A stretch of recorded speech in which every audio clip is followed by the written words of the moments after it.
Alright, there we go. I'm live. Now, is it showing up on my YouTube? Let me make sure. I need to have all this stuff squared away before I actually start this, but whatever.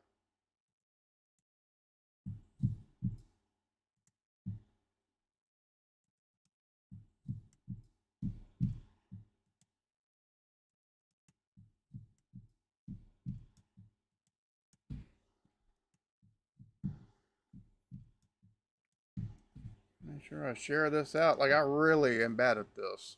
You think for as long as I'd be doing this, I'd have all this stuff out. Like, I really am bad at this. No. You think for as long as I'd be doing this, I I'd can't have be all that this stuff. intelligent Like, I really sometimes. am bad at Cheers to you. You think for as No, long as I'd be no, doing this, I can't be that Cheers. intelligent sometimes. TJ, what's up? Mikhail, what's No, up? no, I can't. How's everything going today?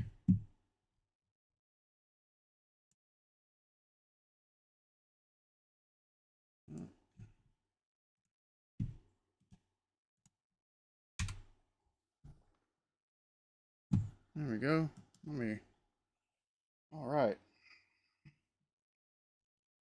Favorite British comedy I've watched so far. I'm gonna be honest with you. That would probably be Faulty Towers. It's just absolutely Basil Fawlty. That character, he's just so neurotic and so all of his plans failing. His wife being not having none of his shit. Oh my goodness. That I'll be honest with you.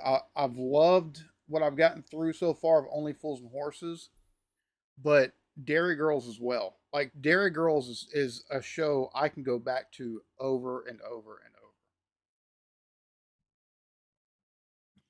Cheers to you, Carol. I'm all right. Um, I still like have every so often where I'll take and get probably about once or so a week. I'll take and get where I have some dizziness and stuff like that. But it's I as far as the doctors can tell, I'm fit as a fiddle. So I don't know.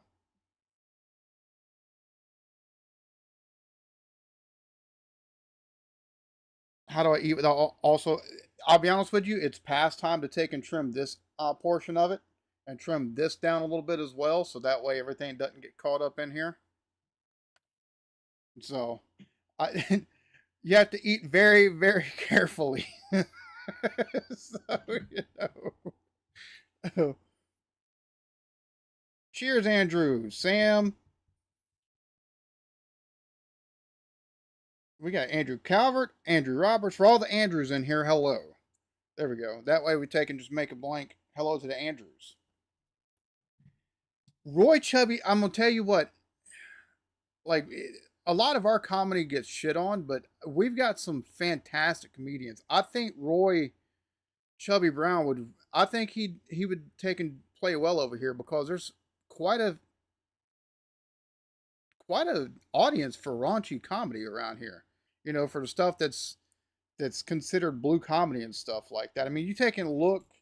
Yeah, like Richard Pryor, George Carlin, which Richard Pryor, Eddie Murphy, especially, they're both very raunchy. One of the bigger comedians that not a lot of people outside of the U.S. I think knows about is Rodney Carrington, and he does like that country type humor, but it's also very blue, very raunchy, and I believe that would So I think Roy Chubby Brown would take and just do fantastically over here if he was ever taken and given to a wider audience over here. I really do.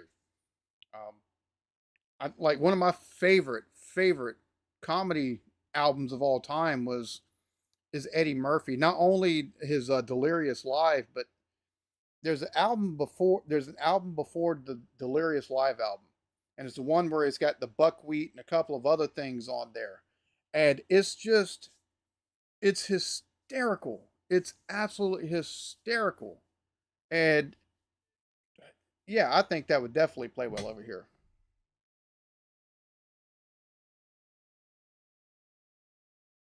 Why does butter toast Beaky? What's up, homie? Why does butter toast always land butter side down when it falls? I don't know. Maybe stop buttering both sides of the bread. I don't know. That or the heavy side, it always attracts the ground. One of the two. I've always wondered that question myself. Cheers to you, Gene or Jean. Daniel, what's up, homie? Now, I'm actually taking and doing this stream from my actual OBS. I'm not streaming via anything, so I'm not be able to highlight none of the comments or anything that we see on the screen. So,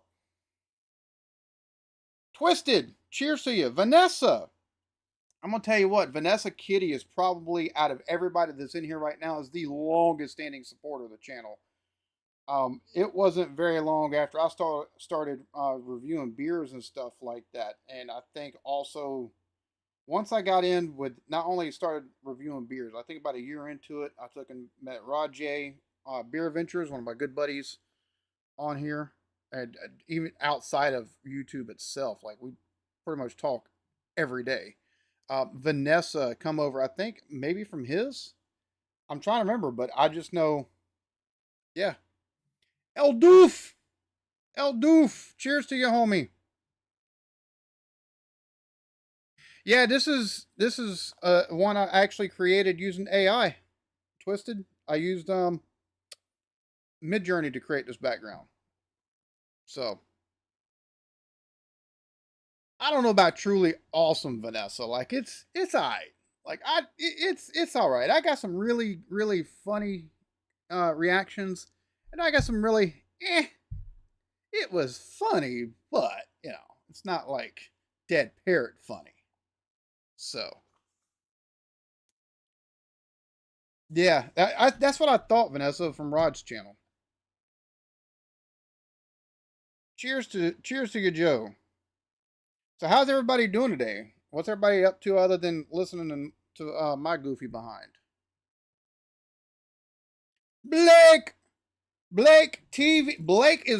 We gotta take and get back to doing the BNA show, homie. Holy fuck, Blake. I think I've known longer than maybe just as long as I've known Vanessa on here. So 2 mile per hour, your canoe loses a wheel. Homie, if you right, have you been tangoed on that T-shirt? It won't be mistaken for another shirt. I won't say the. Lord have mercy.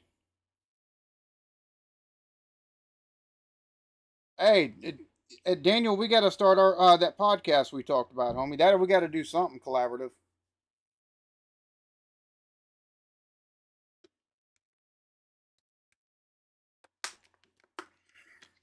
And Chattio, I don't think there's a pair of pants in the world that can make you look fat. You look like you need to gain some weight. Eat a sandwich or something, homie. Hopefully you're doing good too, man. Load up some fluorescent yellow into the. Oh, twisted. You might be interested in seeing this, which I think I've got it in here. And this is a teaser for y'all.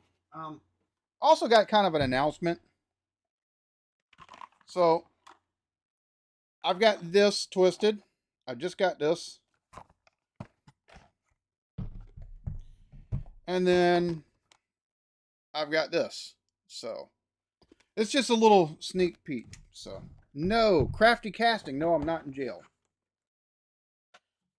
Belly is swelling up a bit. Sober October day 2. Just about every day is a sober October for me, homie. Anymore. Like,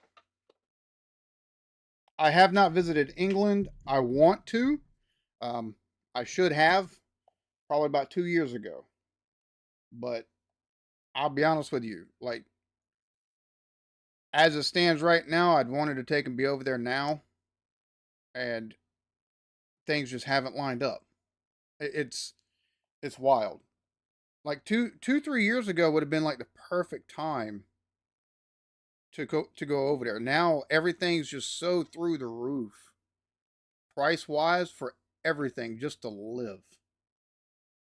Um, I've got to take and get over there October of next year for a buddy's wedding. So, um, and yeah, when I do come over there, I'm definitely visiting the home of Warhammer and probably bringing enough money to take and buy some stuff to bring back with me. So, Assy, cheers to you, homie.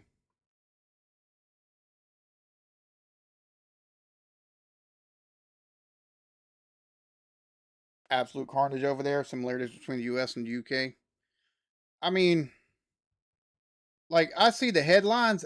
I'll be honest with you, out of just so I don't take and get put my nose into something that I'm not experiencing personally. I don't dig too deeply. Like I'll read my friends' posts that live over there and stuff like that. So I know y'all have some issues going on, but so I don't take and put my foot in my mouth over shit I'm not experiencing personally and have no clue culturally or socially because I don't live there. I don't like there's stuff that I've seen that's going on that I refuse to comment on. So,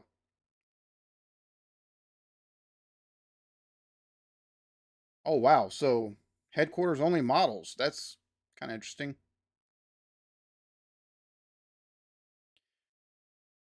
Vanessa, I've just like I did a hybrid video where I took and reacted to the different legions of or is all 20 Space Marine legions, and then put together a little 3 box set of Space Marines and painted them and everything. And I took and did put the reaction with the build video and everything like that. Like I have some stuff planned. So I've got 28 viewers right now, it says. So I'm gonna go ahead and tell y'all, as far as October is concerned, y'all probably won't see any videos until closer to the 20th of the month. I'm it's not that I won't be recording any content. It's just that I'm taking a bit of a upload break. So number one, hopefully the algorithm can reset, but also so I can actually record some stuff, take my time editing it a bit, and then putting it up for. We'll be going back to normal uploads in November. I'm probably going to do a couple of these ask me anythings or just chatting live streams, but as far as regular content, there won't be anything really for the month of October. I just I'm not burnt out as it stands with anything as far as content is concerned, but some of the stuff I've been taking and talking about doing, like the Warhammer 40K uh, stuff I want to take and put on the channel, the cooking and everything like that, that's finally moved into a spot where I can actually start recording. And instead of trying to take and rush everything, I'm going to take my time recording, editing, and then also editing promotional stuff so that way whenever it's close to time, like there's something for y'all to be like, oh shit, this is coming out, or oh, I can look forward to this. um so yeah, I've got some other stuff in the works too, and um I've got Bottom Live 3 bookmarked. I've got a couple other like larger reactions bookmarked for the channel, that I want to take and do in a different way. Like it's still going to be like you're going to take and see the reaction, but I want to do something with it that maybe hopefully adds to it a little bit. So I've got some like I want to take my time with content. I don't know if anybody's paid attention, but taking and going back probably 7 or 8 months, where I went from basically a video every day, Monday through Friday, the last probably 3 months I've averaged 11 or 12 uploads a month instead of like 25 to 30. And it's actually, I haven't seen much of a dip as far as views are concerned. It depends on the video. Some views or some videos don't get a whole lot of views, but the ones that hit, they make up for that a little bit. But it's getting harder and harder for me to take and actually pick stuff that either y'all haven't already seen or that I haven't previously covered. Which doing this shit for like 6 years. And I don't want to be somebody known for doing a specific, just certain type of thing. So yeah, so I'm definitely going to be taking my time, and that's Bassy. That's kind of the mindset I'm taking with this, quality not quantity, and I'm wanting to take and do that. Stuttering John, I want to say I've looked at, if I'm not mistaken. Let me see something, because like there's some stuff that I've been asked about that I'm like, that sounds familiar.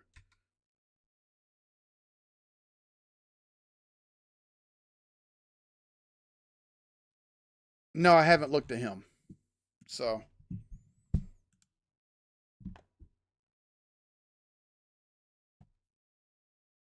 at the latest, October of next year, I've got a wedding to go to.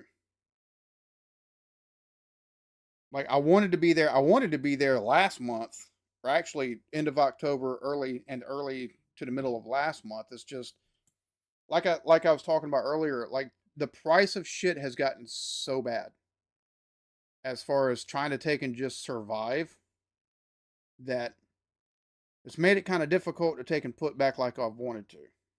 So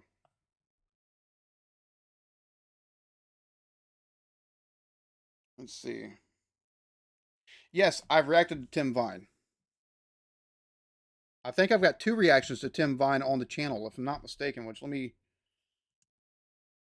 gonna bring up my studio on my side, and what I'll do is I'll actually take and post some links, so that way if you want to watch them later, uh, it'd be easier to find them.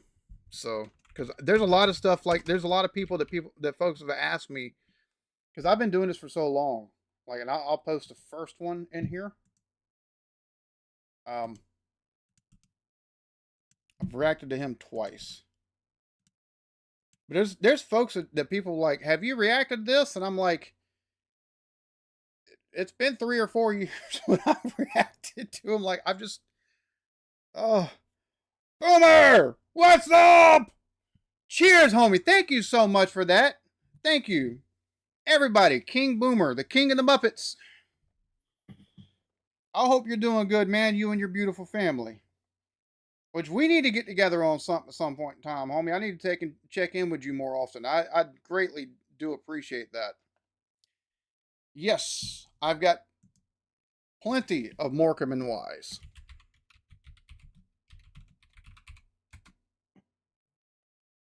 I've got 5 reactions to Morecambe and Wise, and the first one that I ever reacted to by them was their breakfast sketch, and then the second one I reacted to of them was Singing in the Rain. So I've got quite a bit. Yeah, Yelda. When I make my way over there, I'm not gonna take and like I want to. I want to take and be like a day in London, and I want to see everything else outside of London because it's way more. Pete, cheers to you, homie. Yes, everything as well. It's been a minute since I've seen you in my comments section, homie. Like you are a like you've been in the community for a hot minute, and I've been wondering where the hell you've been. The only thing I can figure is the content I've been putting out not quite up to snuff, and I get that, or maybe not to your liking, and I get that. That's cool. So where's the sausage? Can't show that on video. That's for OnlyFans. When I make my trip over there, Lee, yes, I will be taking in and seeing Scotland. I'll be taking and seeing some stuff in Scotland because I'll be honest with you, I want to take and do I want to do a distillery tour. Like I know there's quite a nice little route for distilleries that you could do there in Scotland, but yeah, yeah.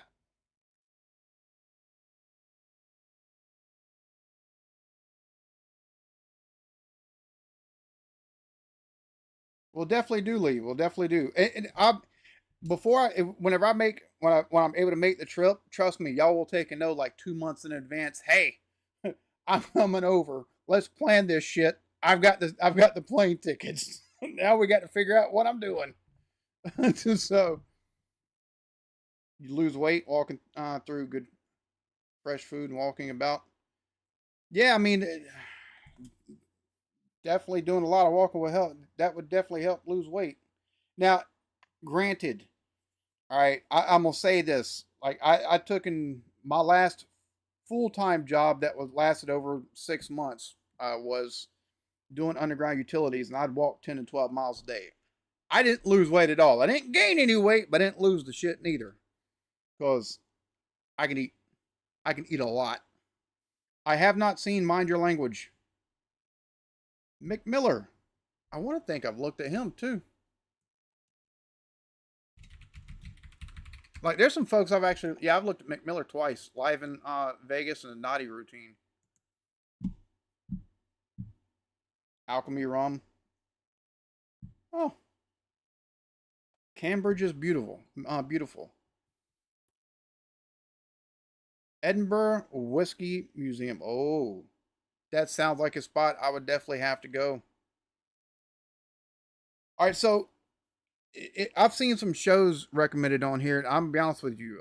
Outside of taking and doing what I'm doing for Patreon, which part of part of my reasoning for taking and not putting out any content for October is I like my Patreon has suffered for a while, so I'm gonna finish finally the in this time that I've got of not putting anything up in October and not worrying every day about making sure I've got something. I'm gonna be taking and finishing Ted Lasso finally, Mr. In Between. I'm gonna take and Only Fools and Horses, and I've got to take and finish going through what I have for Doctor Who. By the end of this month, my Patreon is being redone because of the way I'm gonna be doing content going forward.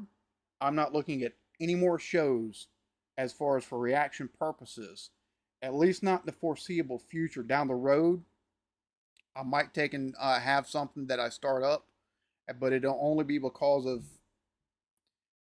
I'll y'all will learn about some stuff later on. Like there's some stuff I can't announce right now. So, oh yeah, I've got more Warhammer stuff coming. Like I've got a series to do for that. Season 4 or Series 4, and I'm just about to take and start Series 5. If I'm not mistaken, Series 4 is the first one where they take and actually go all the way to like I think past 10 episodes. I want to think Series 4 is like 12 episodes.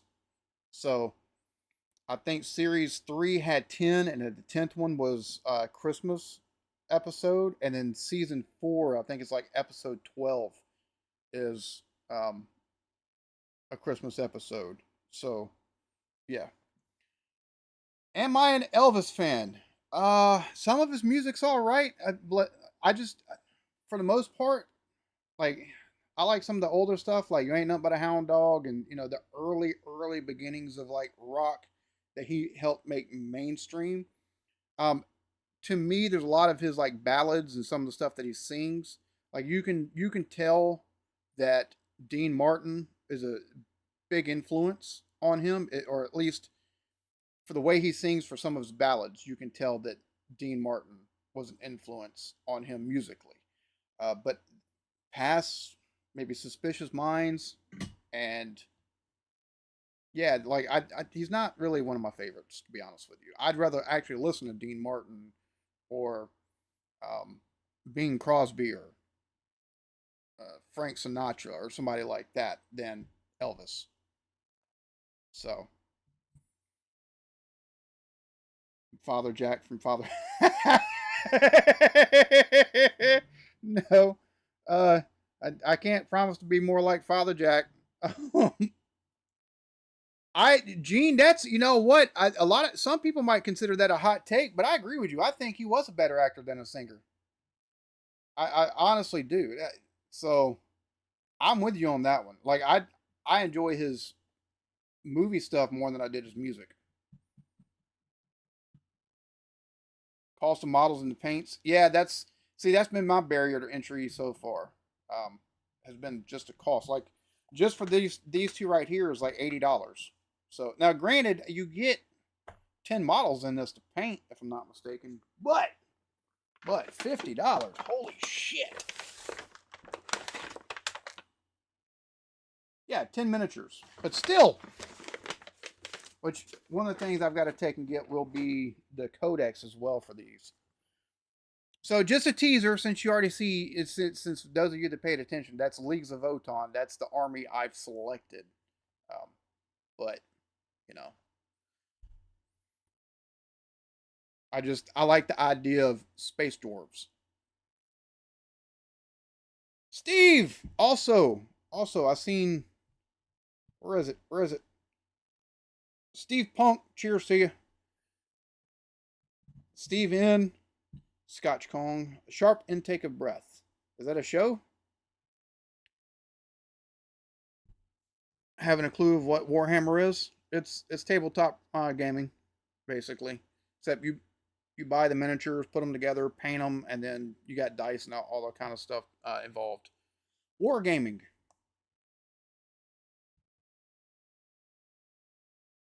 I mean, I'm gonna agree. Like the pricing is kind of, again, it's 10 miniatures, but it's still $50. Like, come on now. So the first full length feature, or yeah, full length special is after season 4. Okay. And to be honest with you, getting into this, I've actually thought about what do you call it? I've actually thought about taking and getting a 3D printer. So, Cobbany, same guy from Only Fools and Horses. Oh, okay, okay.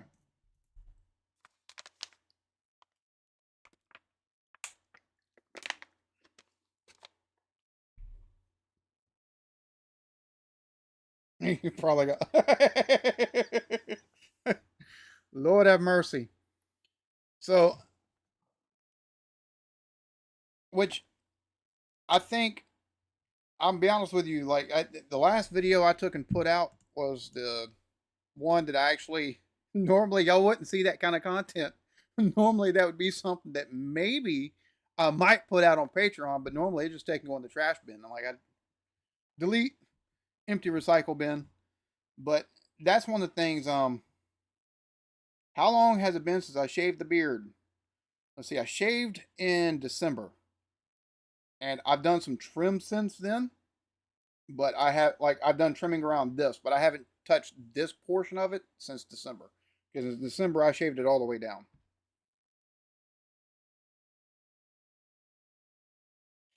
Steve, once I get out of London, that's the thing for me. Like my plan is like no later than at the very least, at the very latest, it'll be October of next year. I've got a buddy of mine, a dear friend of mine over there that's getting married, and I want to take and I'm gonna, hell or high water, I'm gonna be there for that. The only way I won't be there is if I'm dead or in jail. So, um, after London, like, see, that's the thing. Me and the wife have to take and figure out how long I can be gone because we homeschool one kid. We got another school that's actually in the public school system. I wish she wasn't, just because of how shit is going there in the school system. Depending on how long I have, would determine on how long I'm able to spend in some towns. Because I'd love to take and be there for. I'd love to take and go there for like a month, month and a half, or more if possible. And specifically, I'd like to take and go over there for like a month and a half, 2 months. So at least the first month, I can just concentrate on the UK as a whole, between England, Scotland, and Wales. Make a trip over to the Isle of Man as well, and I want to take and meet the Beasleys. They're over there in the Jersey Islands. I want to take and meet them, um, which I need to check in on them. But past that, after being there for a month, I want to take the next month and actually go to like the Netherlands and go spend a couple days in Germany and then take and go to like Portugal or France. So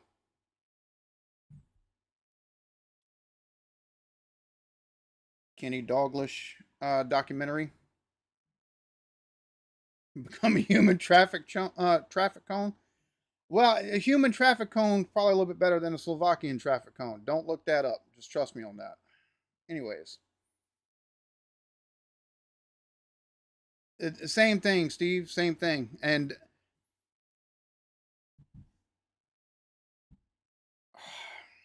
see, I've got something I'm sitting on that I can't announce until y'all won't take and see the actual announcement, just because I've been asked not to and everything like that. Because it's going to be it's something that's going to be on the channel that's going to be completely different than anything I've ever done on the fucking channel. But I've been asked not to, so I'm not, because it's still very much a early part of the works in progress on this. But once we get to that point, like next year, there might be more stuff that, because of what's coming up, might take and play into it as well. So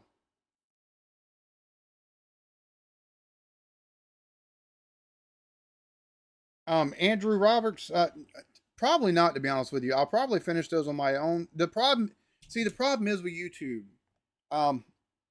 it is the fact that they've got to be so cut, right? It's one of the reasons why I haven't put any more Rising Damp on here. And Rising Damp is one of those shows that, bro, I think what I've watched of Rising Damp so far, for me, it's up there with Dairy Girls and Faulty Towers and Only Fools and Horses. Like, I love that show. Absolutely love that show.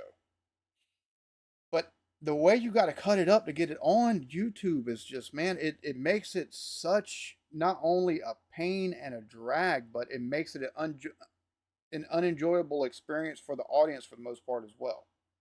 Because yeah, you tune in to take and see my reaction on the one hand, but on the flip side of that, like it's so segmented. Like, cause there's even stuff that I take and cut out, even if I only take and cut out 15, 20, 30 seconds to try to take and get everything to where it stays on there.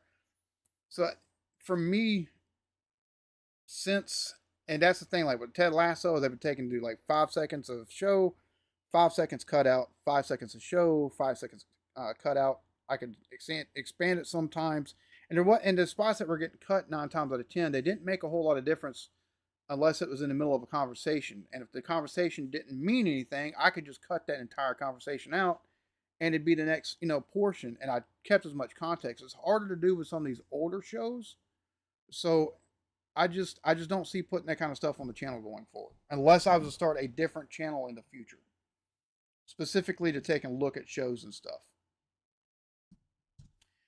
Yes, yes, I've watched, and I actually took and streamed episode 3 of the my reaction to episode 2 and 3, I think, of the Rise and Fall of Reginald Perrin on Twitch. And if I had more time, or if I can eventually find more time, that might be something I'll take and look into. Is taking and doing maybe a weekly stream on Twitch, where we taking, all right, we're gonna take in this show is what we're gonna take a look at. I'm gonna stream for like 3 hours for however long or however many episodes we fit in of that show within that 3 hour time period. That's what we're looking at, and we'll take and do this show until we're finished with it. Do that once a week, because I've got Steptoe and Son, Goodnight Sweetheart, Heidi High, Rise and Fall of Reginald Perrin. I've got Butterflies. I've got some Lee Evans. I've got One Foot in the Grave. I've got Bottom. Are You Being Served? Good Life. Um, Fry and Laurie. Like, I've got stuff that if we were to do something like that, if people would be down for something like that, a weekly like 3 hour stream where we just take and do a watch along reaction to a show, and I would 100% take and do that. Twitch or Kick. It'd probably be easier to do it. I don't know. Probably on Kick, but it's the same thing. The Eclectic Beard, Twitch TV. So,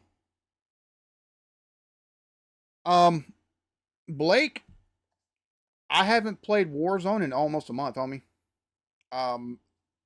Wifey's wifey's had to do some fixing to her Xbox Series S. So me, Superman, fucking Rajay, ain't none of us touched Warzone in probably a month. I've been playing Delta Force. So, which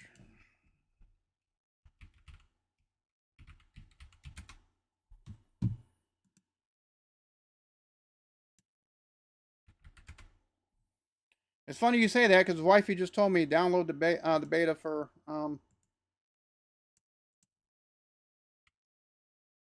Black Ops 7 for.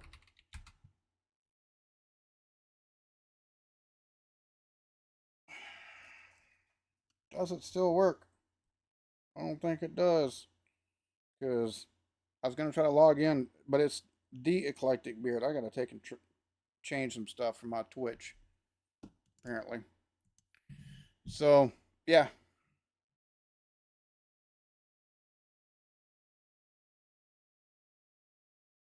looking at British politics, I'd recommend you.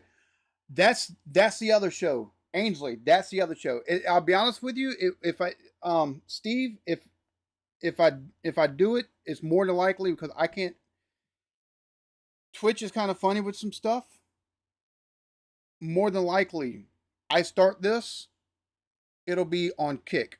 Kick is a lot easier to take and deal with for stuff like that because I've had streams taken down on Twitch as well after the fact. So, you know.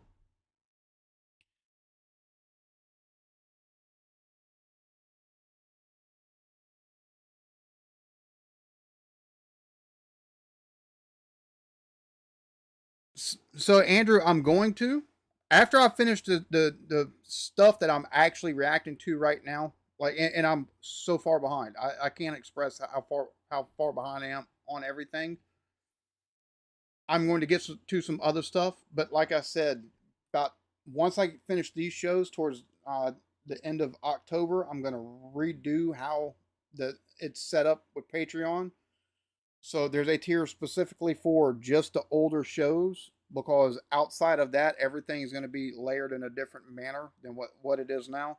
Because I don't take and do music enough. I don't take and do movies and TV anymore or anything like that. So I'm going to be taking some tiers out and due to some of the stuff that's going to be going on YouTube, doing some behind the scenes stuff, taking doing early access and everything like that. I'm gonna take and layer the tiers a little bit differently, but there's gonna be for the OGs a tier specifically for older comedy shows that I'll take and post to once or twice, once a week. And I'm gonna take it instead of doing like 4 or 5 different shows, I'm gonna take and do one damn show. That way, it just simplifies everything.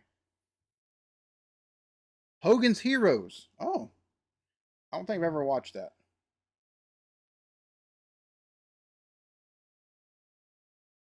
I hate that, Sam. My apologies. Car Idiot. Cheers.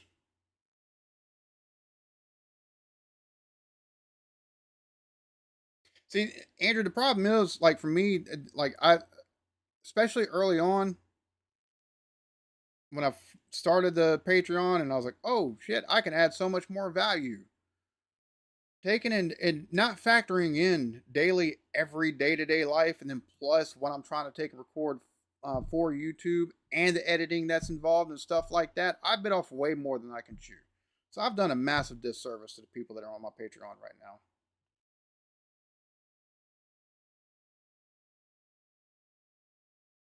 Yeah, and see that's the reason why I'm thinking 3 hours.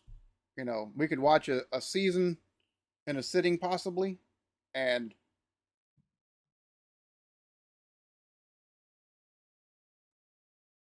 cheers, Maurice. Enjoy the reaction naughty place names vid. Bro, there's so many that I don't think like there's at least 1 or 2 videos a week that I start recording. And I'm like, most of the time I don't allow them to go that long, but I'll get like a minute in and I'm like, this is bullshit. Click. What? What the hell? Andrew, yeah, this is my full-time job. And it's been like that with the exception of 6 months where I tried taking going back to a regular job and then had the dizziness almost immediately start happening again. Um, yeah. So, no, I do not get a face rash. Marja, some mothers do have them. That's another one that I've got access that I've actually got the box set for. So, I've got Bassy. I'm glad you said something about Carry On. That's another one. I've got like 4 or 5 Carry On movies. That's not including like Lawrence of Arabia and like I've got all kind of shit that I need to go. The World at War, the Ultimate Restored Edition. Let's see. Some others do. It ain't half hot, Mom. I've got all kind of stuff that I need to go through. It's just I I haven't got any kind of face rash since I was probably 17, 18. So And that's the other. That's one of the other ones I want to take and do that for is the Black Adder series because I've got series 3 and series 4 to take and do that for. Would I ever braid my beard and put jewelry in it? My wife wants to do that.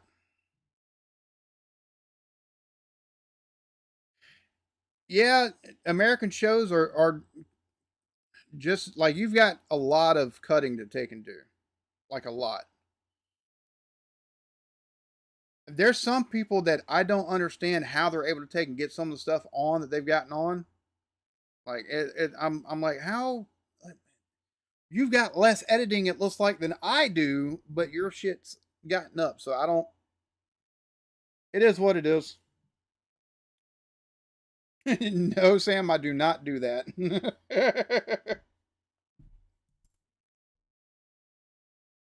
Well, Andrew, I'm gonna be honest with you, man. Like, so here's my thing, right? Like, if you're gonna do a reaction, you don't take and do a reaction to something that you've already watched, or you don't take and pre-watch it and then record a reaction because that's just deceitful. If you take and have already seen something, but you want to take and show, show it to an audience or something like that, you take and label it as something like a review or whatever. Um, so, one British trait that I love and one that I hate. So I love that y'all like taking the piss. All right, so that's one thing. The way y'all like fucking with people, awesome. On the flip side of that, nobody gives a fuck if you got a doorknob older than my country. I'm who gives a shit? You want a fucking cookie? Or like I don't care. Good. We understand it's an old country. Nobody that's like I've got doors in my house that are older than your country. What, you want a fucking cookie or you want some dick? Because, what the fuck? So yeah, Bassy, you're right. Reactions have to be off the cuff, literally. It has to be your reaction to what you're seeing in real time.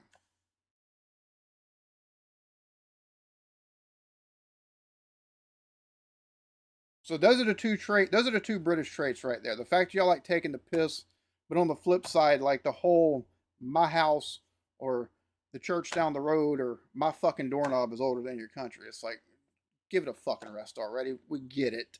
All right, we get it. Ooh. So English sci-fi was so campy in the 60s, 70s. Doctor Who, Red Dwarf.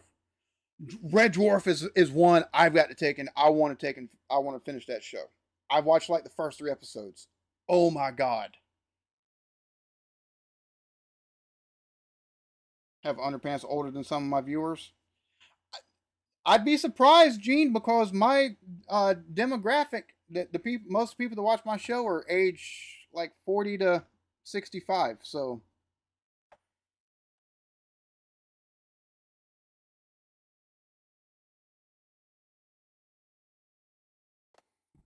like that's one of the things I noticed when looking at the demographics and looking at my analytics and stuff like that. Most of my viewers are between the ages of 40 and 65. So yeah, 43, 56, 52, 58, 62, 65, or 55, 61. Yeah, so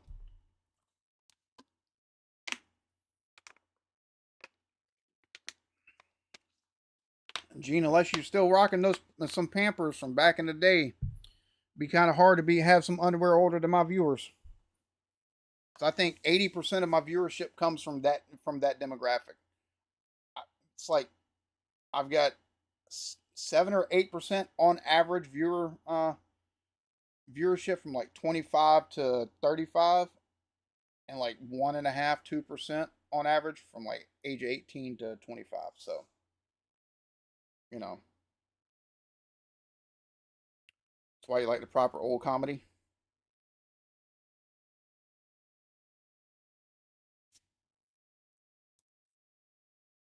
Some of you are old enough to be my dad. Yeah, yeah, you're right. You're right. So, um,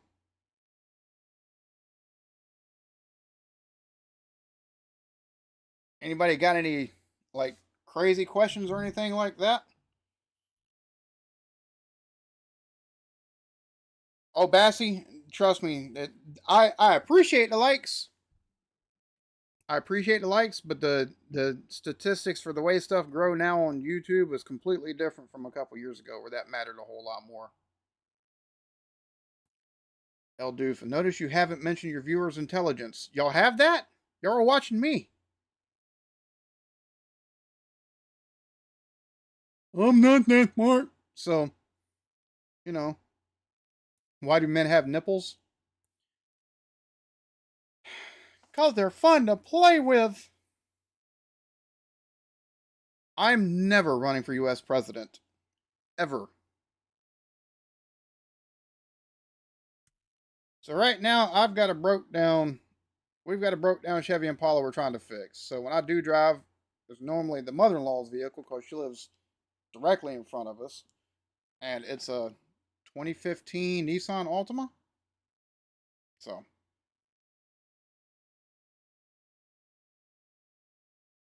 notice any difference since the introduction of the hype button. Uh I didn't realize that it took and actually made its way onto the platform outside of certain regions and stuff like that. Because I knew it's something that's coming, and to me, it's very much like the whole hype thing that you see on Twitch or Kick, which a hype button, in my opinion, makes more sense for a live streaming platform to push someone up than it does on a platform where you can take and watch videos on how to tie a freaking tie. So I haven't seen any difference. Do you think a guy can be successful on OnlyFans? I think a guy would probably have more success being on OnlyFans if he's fat and ugly and had people pay him to put his clothes back on in videos. No, I do not get a disability. That's one of the things I will be going to the doctor for. And see, here's one of the reasons why I need to get everything checked out, but I'm kind of leery about doing so because at least taking and getting to where, or at least having a doctor go, because I've seen a doctor and it's one of the things that they're like, you need to take and get to. It's not a neurologist, the ENT, and I haven't been able to take and get to the ENT. So all signs that I've seen point towards having some larger form of vertigo. Because last couple times I've taken the stuff for the dizziness and stuff, it does not work whatsoever. But it's more like um, oh hell, what's that? What's that one? Anyways, more like the attack phase, like because I have a couple of days, or I'll have a day or two where it's like I'm dizzy, or if I'm not dizzy, I'm off balance. So Meniere's, and it's more like that. So it's like because that's got attack phase and it's got resting phase. Sometimes the attack phase can last for months. Sometimes it can last for a couple of days. Um, but the whole dizziness and tinnitus and some of the other stuff, I definitely have. The problem is, I get officially diagnosed with that, I lose my license. So I don't have Alexa. Play Justin Bieber music. I hope you've got Alexa, and I hope I'm on a TV so that can so it can play that for you. So you know, because I don't have Alexa. Alexa listens in, and I don't like that. So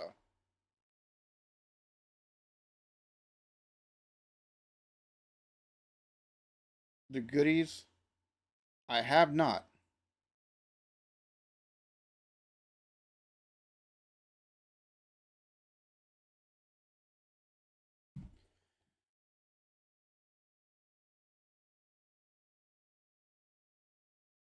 So you recall me considering resettling to the UK. If that were true, where in the UK would I like to live?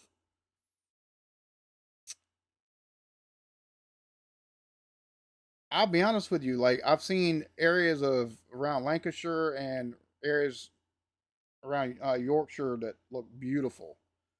So somewhere I'd love to take and be in a house off of by itself, like because I'm be honest with you. I very much a social butterfly. I don't like people for the most part. I just man. Like I have to work myself up to actually hang out with folks sometimes. So like I'm cool hanging out. Like I go see my brother, and I enjoy hanging out with my brother. I enjoy taking to see my stepdad.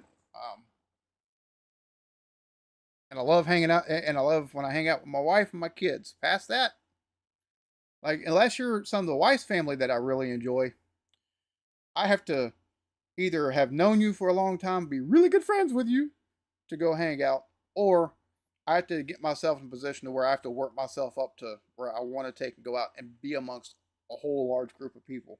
For me, making a trip over there and meeting y'all that make up my community, that excites me because the support you've given and just some of the anecdotes and stuff like that y'all have taken and given me within my comments section on videos and stuff like that.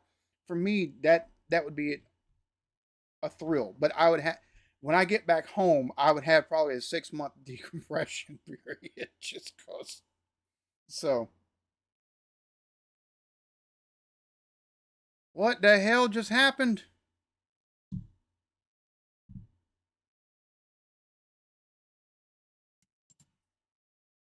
Um, it said all of a sudden it said, "Oh, this has crashed."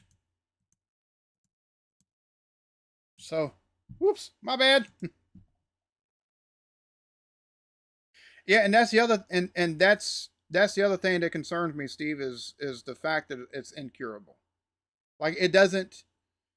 It, there's way worse stuff you can get. That's for sure. So you know, I'll take that part of it, but ugh. Well, see, Marja, I've had vertigo due to like seasonal allergies and stuff like that, or due to I say seasonal due to sinuses from seasonal that happens during seasonal like when the pollen falls and stuff like that. So I'm used to dealing with that. My problem is the fact that not only do I take and have days where it sucks to move it, like I'll be sitting and I'll get waves of dizziness. I have to go lay down, and I'll the problem is for me is whenever the waves of dizziness hit, those days that I have the days of the waves of dizziness where I'm just completely dizzy, I'm so tired. I am exhausted. And I will sleep away most of the day. I hate that. And if it's not like that, I feel off balance. Like I'll be walking and it feels like the ground will do this number. So for me, it's not so much scary at this point as much as it's just such a pain in the ass to deal with.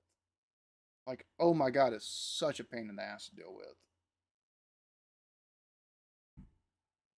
Yes, and I've already got panic disorder or anxiety disorder. So yeah, I'm used to the vertigo and the panic attacks, and because you get the vertigo and it can set off a panic attack. Before you realize it's a panic attack, you feel like you're having a heart attack, and that just increases the intensity of the vertigo or the dizziness that you're having, and it's a horrible cycle. To you're like, okay, calm down. This is what's going on. I mean,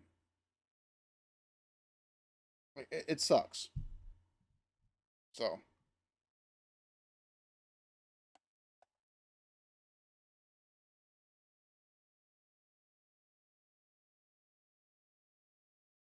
find an accent you can live with for years on end. I live in the South, so like we got some accents around here that if you're not from around here, you're not going to understand. Like I'm from Alabama originally, and my wife being from South Carolina, the first time I took her to Alabama, the first person outside of my sister she meets is my sister's boyfriend at the time. She had to ask me to translate what the fuck we were talking about once we took and drove away. So I can deal with accents.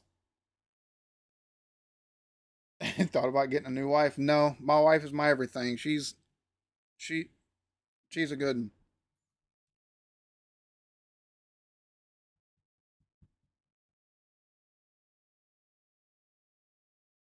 Sam. Yeah, yeah, I agree with that with the pronunciation of place names. I had to take and scroll back up because for whatever reason I said my stuff crashed. So let's see. Upside down vertigo, so it feels like the sky and space was below me, like I was on a ledge. Horrible. That doesn't sound very fun. For me, the worst part is like I can deal with the dizziness just being relegated to like, oh, like the drunk kind of like, oh, oh, I've had too much. I can deal with that kind of dizziness. Like, and I'll get waves sometimes that are just that. But the waves of dizziness that hit me most of the time, it's not just my head, it's full body. That blows goat nuts. I'd rather have just my head be dizzy. Because then I can lay down and I can put my foot on the wall or on the floor, and it kind of mitigates some of that. When your whole body feels like it's just spinning or floating and weightless and everything, it's just, no, I don't like that all. The way the ground really would be moving. It's funny because I used to be in the Coast Guard, and yeah, I've never had problem with having sea legs. So,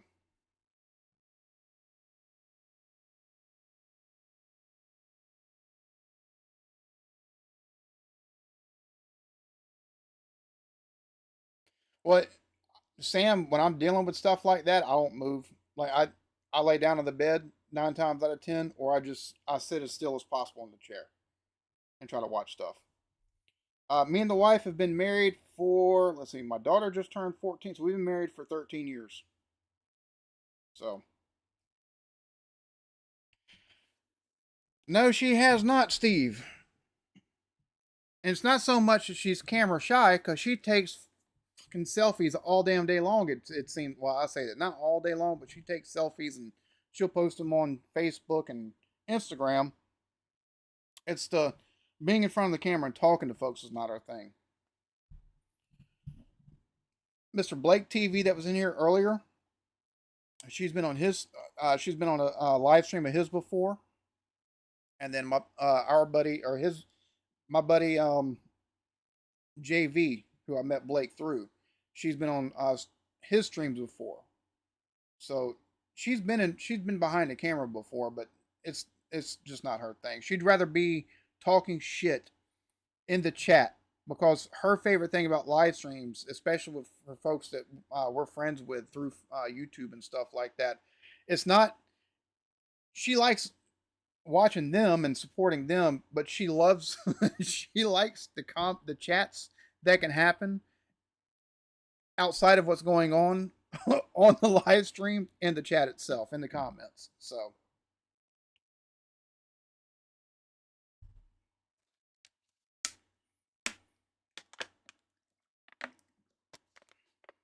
North Scotland feel the same way. Not knocking them. Let's see more. Yeah, she's very much more into the dude. My wife is a consummate shit talker, and she can make a sailor blush if she gets going. Like she really could. Yes, Laz, what's up, homie? Hey, and Laz, I can't send you a link because this is through my OBS, so you've got no fear of me going, hey, Laz, hop up. So, you know.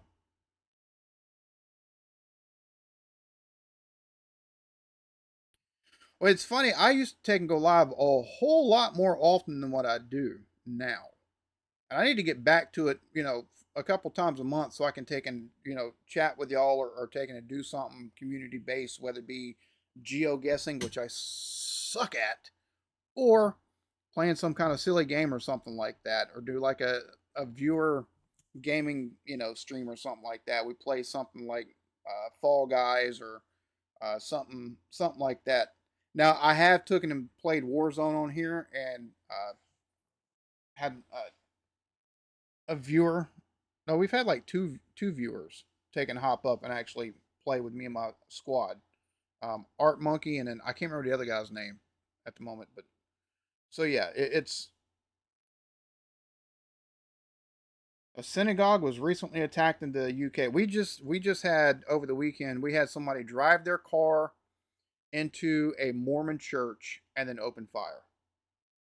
So the world's gone mad. It feels like we're kind of living in the Thrice song, "All the World is Mad,"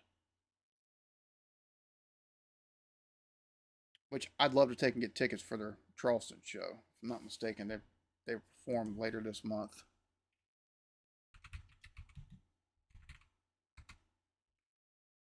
Yeah, the 27th. Oh, god damn, 45. I might take and actually go to that show. On the 25th of this month, we're actually taking our daughter to her first official, like, type concert. Uh, she wants to see Pierce the Veil, and they're once to be performing one state over from us. So we're gonna take her to go see them. 2 days later, Thrice is playing here in Charleston. I might go see them. $44 a ticket. I've liked Thrice since Artist in the Ambulance album. So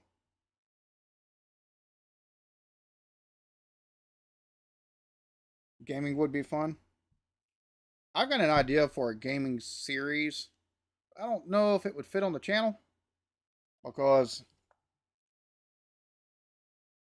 I'd have to take and do it in a way that'd be relatable to folks that are in the position that I'm in, as far as like age wise and stuff like that. Because gaming, whenever you're in your teens and early 20s, feels like it's way different whenever you're in your 40s. Especially the way games are taken and put out today. Because half the games, even the ones that are hyped, are just absolute dog water. So collab cam.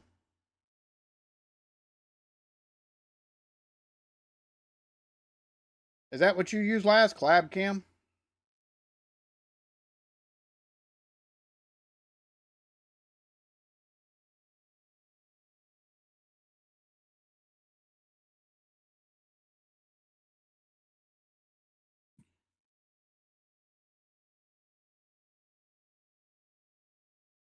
So I'm at the point where I'm like, all right, what do I talk about now? Because it's been an hour and I've made the announcements I need to make. A couple of y'all have asked questions. It's been more just kind of chatting with y'all and chatting off of what y'all talk about in the chat here. So pop up on Twitch from time to time. Uh, Plenty of middle-aged gamers. Yeah, there are plenty of middle-aged gamers. Like, there's no doubt about that. But like used to, I would take and I love RPGs and I still like RPGs, but now some of the time commitment that it takes to play some of these RPGs, I'll go play TCG Shop Simulator instead, or Traveler's Rest, or Banished. So it's a little bit different these days than whenever I was like 18 and the newest Final Fantasy was coming out.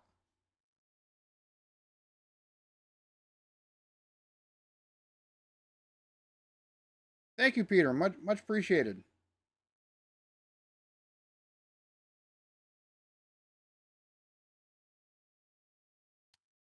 Add a collab cam and source. Hmm. That might be something you have to teach me how to do.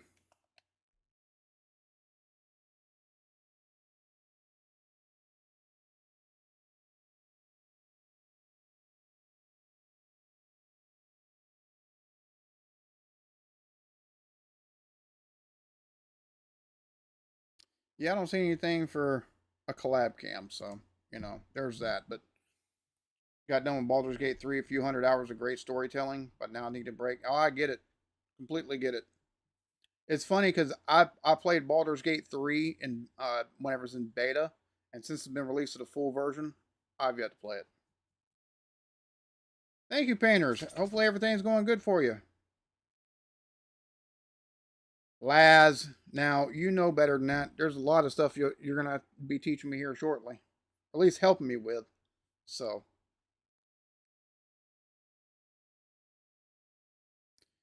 used to like Final Fantasy. Yeah, I still love Final Fantasy. I actually need to take and get Rebirth and take and play all the way through it. I played Final Fantasy 16. Love that. Favorite sitcom? Ooh. Well, my favorite thing I've reacted to has probably been between Faulty Towers and Dairy Girls. Um, if we're talking about stuff that I haven't reacted to and just stuff that I've enjoyed, I've never really been a sitcom type person. Like, there's sitcoms I've watched. My wife has. I've watched The Office so many times with the wife, and that's had me. That's cracked me up so many different times. Trying to think, like, there's not really. I don't really have anything off the top of my head. I mean, I can always anytime there's a Law and Order SVU on TV, I have no problem sitting and watching it. Like, I enjoy that. The Rookie, I actually need to go through the. I need to take and catch up on. Let's see, I'm 3 seasons behind on the Rookie, so I need to take and finish the Rookie. So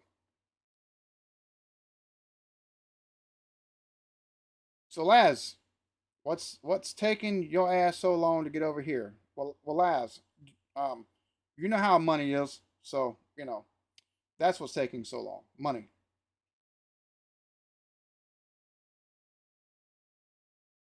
Yes, tabletop simulator. See, I might take get the stuff for Risk, and maybe one of these days we'll have to take and do a community Risk day or something like that. We take and do a live stream, and a couple of us get together and play Risk. I love that game. But it's going to be used at some other time uh, in the future for a different video, tabletop simulator.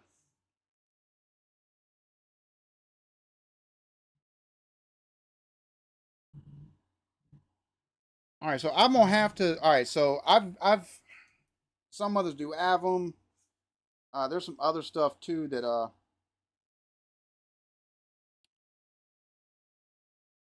need to learn about. What tabletop simulator? That's what you and Jessica used to take and play Warhammer 40K at one time. Y'all did a stream with that. So some of my favorite movies. On the Waterfront, Streetcar Named Desire, Casablanca. Um, anything with Fred Astaire in it. Anything with Fred Astaire. Um, Singing in the Rain. Um, let's see. Blazing Saddles. I can watch Blazing Saddles anytime it's on TV, and I've seen it probably over 100 times. I absolutely love that movie. Um, Captain Fantastic. Let's see here.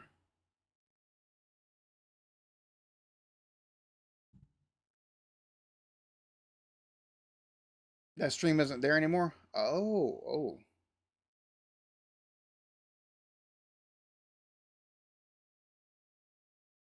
I actually started going straight. I just haven't finished it yet. So, um, what is pink and smells of ginger?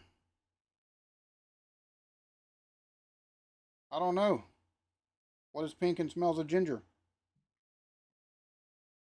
So, yeah, those were some. Those were some of my those the movies I took and just said are some of my favorite movies. Like I could watch any of those any point in time. Um, Also, 28 years later, I watched that recently. That's fantastic. That's a really.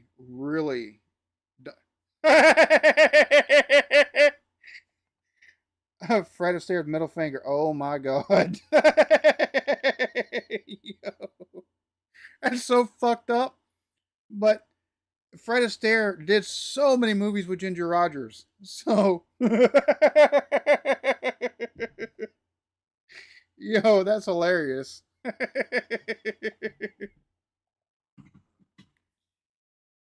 Zulu was good. 12 Angry Men. I have not seen that.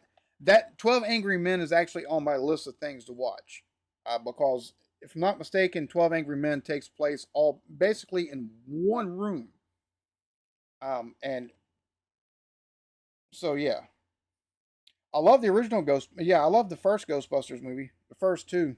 But my favorite, like, I could watch Singing in the Rain anytime it comes on TV. Same thing with Blazing Saddles. Same thing with Casablanca. Like Casablanca, if I'm not mistaken, was named #1 movie of all time, and I completely get it. Completely get it. It's got everything you could ask for in a movie. I love Hot Fuzz. Hot Fuzz is hilarious. Rick Mayall, man, that type of comedy that especially from Bottom and stuff like that, but also the fact that he was in movies like Drop Dead Fred and I had started and y'all haven't seen it, but I've got a reaction to um where he's got the first two episodes of where he plays a politician. I'm trying to remember the name of it at the moment, but I've reacted to the first two episodes of that, and I want to take and continue that at some point. Um, I don't even think I'd have to take and actually restart that because the first reaction, for whatever reason, I didn't press record on the my part of it. So I might have to take and go back at some point in time, do a review of the first two, and put them somewhere. Yeah, the New Statesman. Yeah, the New Statesman. So hot chocolate movie. So you can't take and tell me to check out something and put LOL at the end of it because then I'm gonna have questions.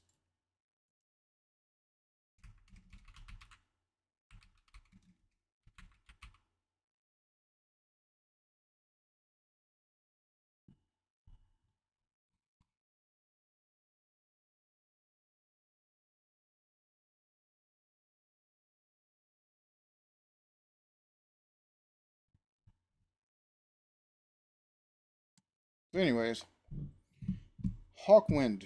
No, I have not. Kawasaki or Triumph. Whichever you prefer. I don't ride motorcycles.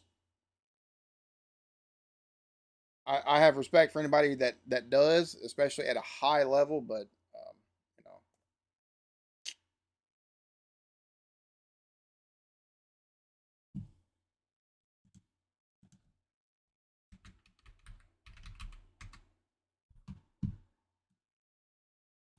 I don't I don't ride them myself. So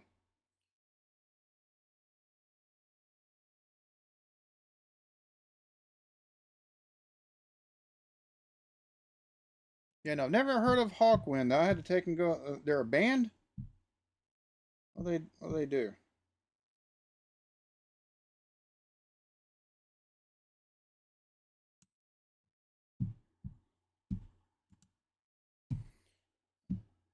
Movie watch along horror film. I'd say Halloween or V for Vendetta on Guy Fawkes night. It's not a bad idea. Like last year in October, I reacted to some classic horror movies like Poltergeist and Texas Chainsaw Massacre and the original Halloween and the very first Nightmare on Elm Street. I'm just now like getting to the point of like I'm starting to not mind watching horror movies, comedy horror, good B movie. Oh, there's a movie that if you haven't seen it, oh man, I just watched it with my brother.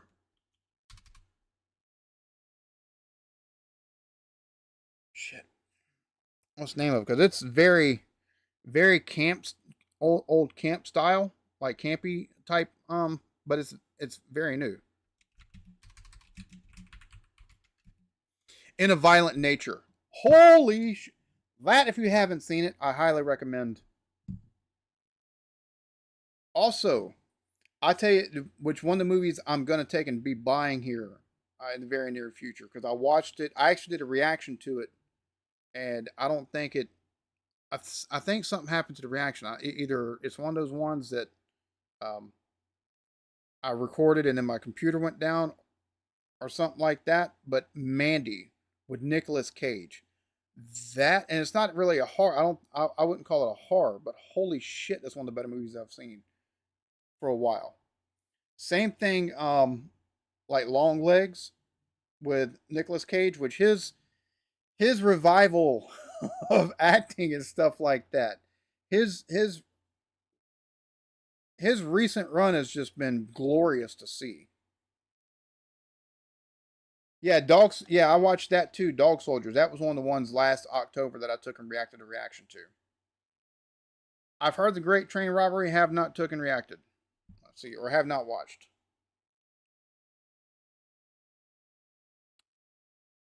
Cliff face camping experience people do above. No, that doesn't sound like something I would do. Um,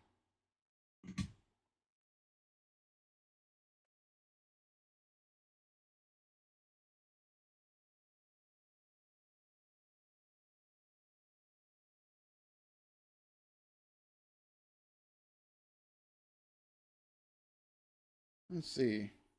Oh, Hawkwind's bass player was. Oh, really? Oh, that's pretty cool.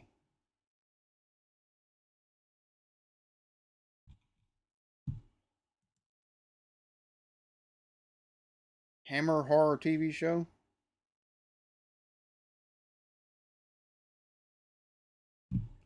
I've seen reference to that before. Hammer horror.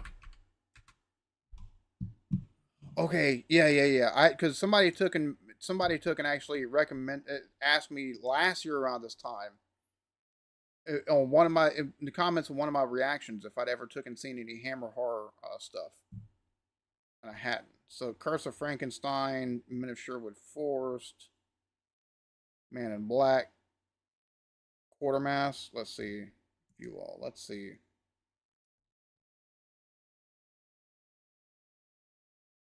Face the the Mummy.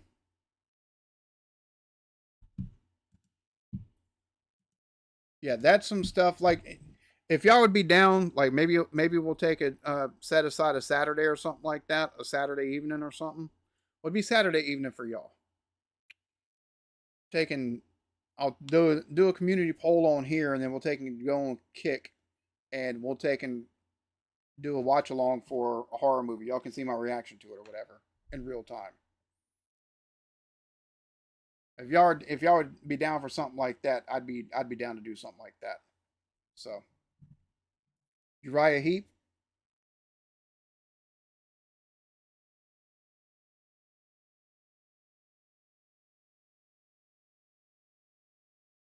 Vincent Price,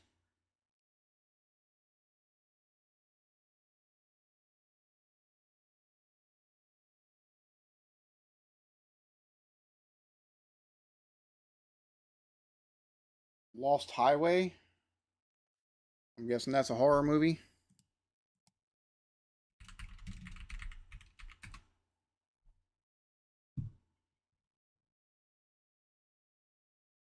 1997 surrealist neo noir horror film. Ah, directed by David Lynch. Okay, that explains a lot of that then. It's funny.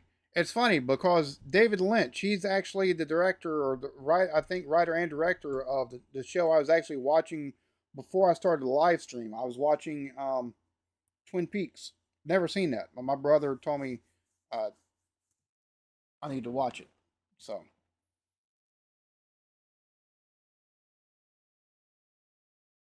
which my brother has told me a whole lot of stuff to be watching here lately. He's just graduated from film and directing school. So,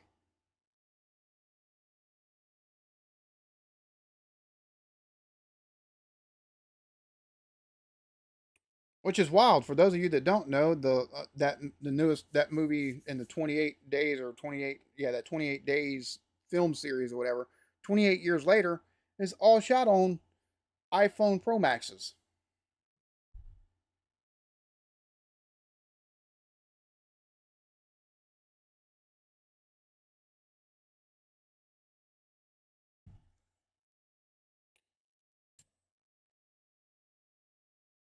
Well, there's a lot of movies that y'all have over there that I'd never heard of. So there's a lot of y'all's movies that don't make their way over here regardless. So, but bigger ones like 28 years later, that's all based over there, and it's actors and everything from over there. Those make their way.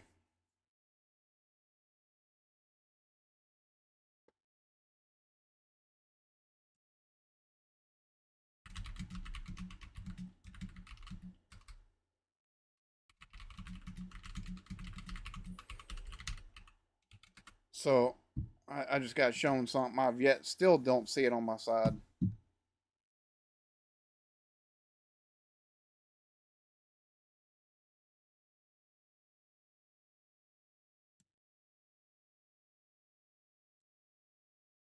Anyways, okay.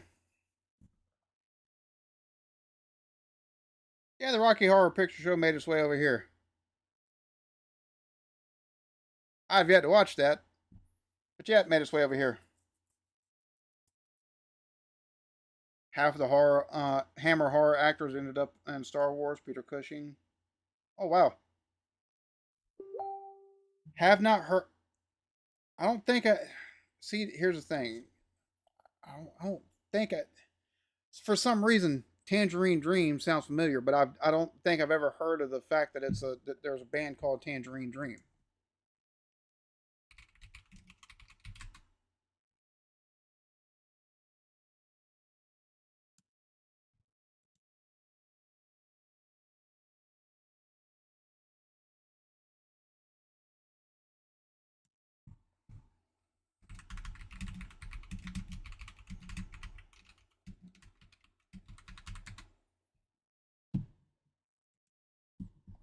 Let's see, American More. Let's see. I have not. I've never watched Jaws. Love A Clockwork Orange. That's such a classic, dude. That is such a classic. Like my wife hates. She's like, "That's the dumbest movie I've ever seen." I'm like, "Dude, that's a fucking. That's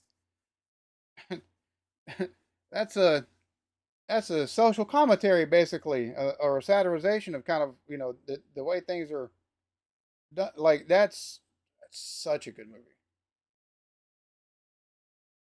The hyper violence of everything that was happening, and single like a world that's a result of that later in the future and everything. Yeah, that was such a good movie. Or two propaganda movies never headed across the pond either. Some of them well worth the watch. Oh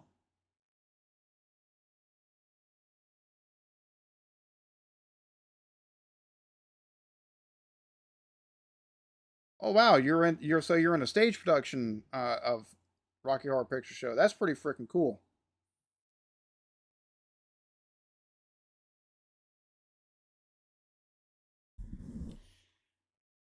Where was the Clockwork Orange band at? Because that's not mistaken. That's um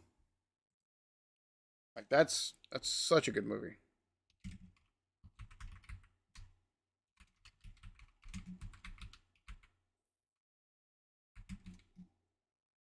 Yeah, so that's a cool. If that was banned over here, that'd be kind of wild because oh, you Streamlabs? Oh, okay. That's a Kubrick movie. Clockwork Orange is so.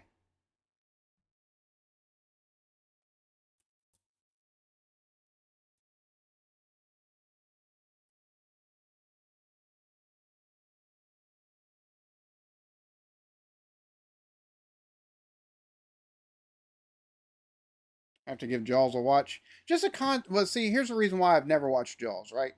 Just the concept of it. To me, is just it's never interested me because it's like really a killer great white shark that hunts down people. No, like to me, that's one of those ones. That it's like okay, I understand stretching the imagination for the sake of art, but there's limits sometimes. Sometimes, especially if it's grounded in real life.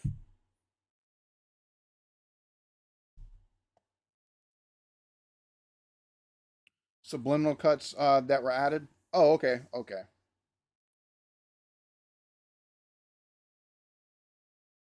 Uptown used to play the movie every Saturday night on stage in front of the screen. We all would act out the film.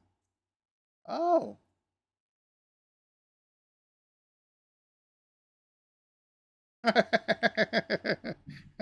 so you had your own prop, eh? I hear you.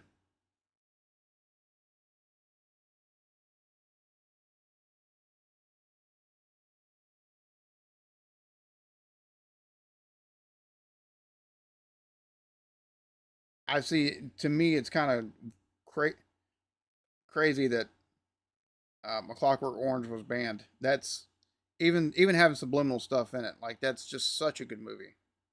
Such a good movie. It's one. It's I would put it up there. Like whenever I was asked my favorite movies earlier, like that's one of them. Is A Clockwork Orange. That's another movie I could watch anytime it's on TV.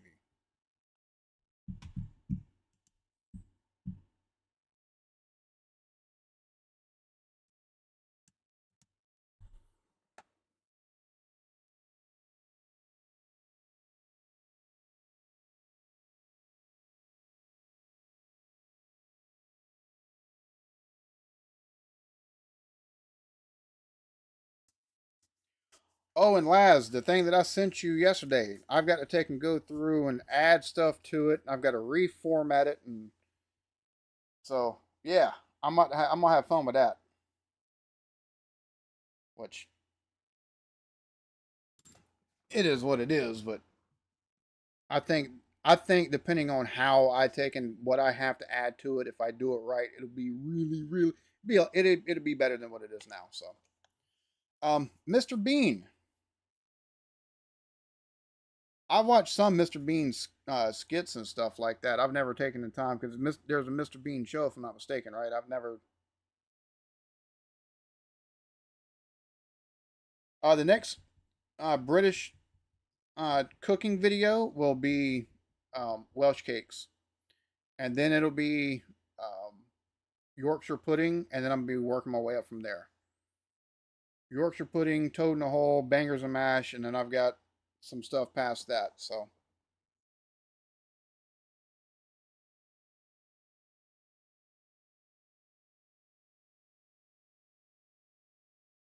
I've never seen the Mr. Bean movie. We might have to take and do a watch along / reaction stream on Kick for that too.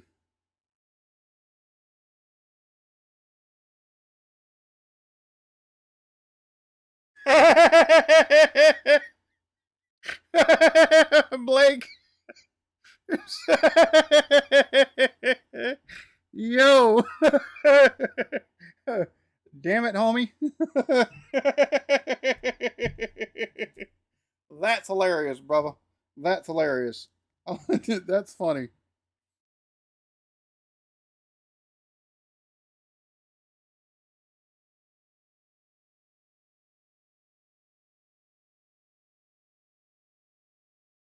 Lord have mercy.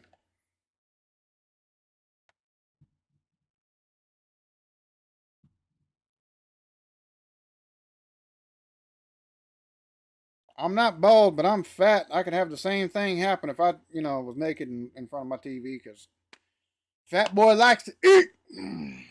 That's one of the things I'm really good at eating.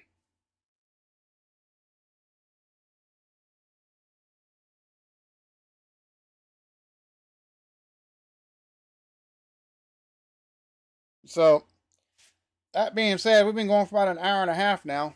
I'll take and start. I'll take and I'll set aside a day. Pigeon Lady from Home Alone, Lost in New York, was Irish. Here in the UK, soap called Casualty. Oh, yes, very true on that one, Steve. Built for comfort, not for speed. Yeah, Blake, I'm glad that hurricane missed us too. Hell, we had a category 5 headed this direction, and then we also had the one that become a category 1 before it turned. Both of them were headed in this general direction. We thought for a minute there that the bigger one, with the Fujishima effect, was going to sling the smaller one into us, but that didn't happen. So, all right. So Gareth, this month, all you're probably going to take and get from me until about the 20th will be live streams like this. Maybe one, I'll probably do another one next week, but it'll be instead of ask me anything, we'll just take and sit and chit chat or whatever. Um, I've got stuff planned for November, but I've got to take and get everything shot and edited and then uploaded and thumbnails done and SEO shit and all that good stuff. Um, Taking in more Warhammer 40k stuff, cooking British food videos, cooking British foods, and I've got a reaction to I'm gonna be reacting to Bottom Live, so that some point in time in November, y'all will see that. Um, but past that, like there's some other stuff that I have in the works that I can't talk about at the moment. Y'all will see that later on too. Allie, what's up? Cheers to you. So I do have stuff coming in the future, but as far as any specifics or anything like that, like you'll just have to see. Um, I'm taking basically October off. Like y'all are gonna take and get a video kind of teasing a little bit of stuff around the 20th, and then I'll have an announcement video for what I can't set really take and get into specifics on at the moment. Probably like the 22nd or 23rd, and then another teaser or two video for or promotional type videos for the Warhammer 40K and the actual like cooking videos like the week previous to them going live. So that way we can kind of stagger some things, and you'll probably take and get a teaser video or promo for the bottom because I got some stuff I want to start doing. Like I've become a lot more picky on what I react to. It's just I've covered so much stuff, right? I'm trying to take and hit stuff that I think will have most impact for y'all because of stuff that's really been requested a lot, or it's stuff I know that y'all would probably enjoy, and it looks interesting to me. And that's the main thing. I have to enjoy it as much as y'all do at this point, right? I've been doing this shit. I've been doing this for 6 years.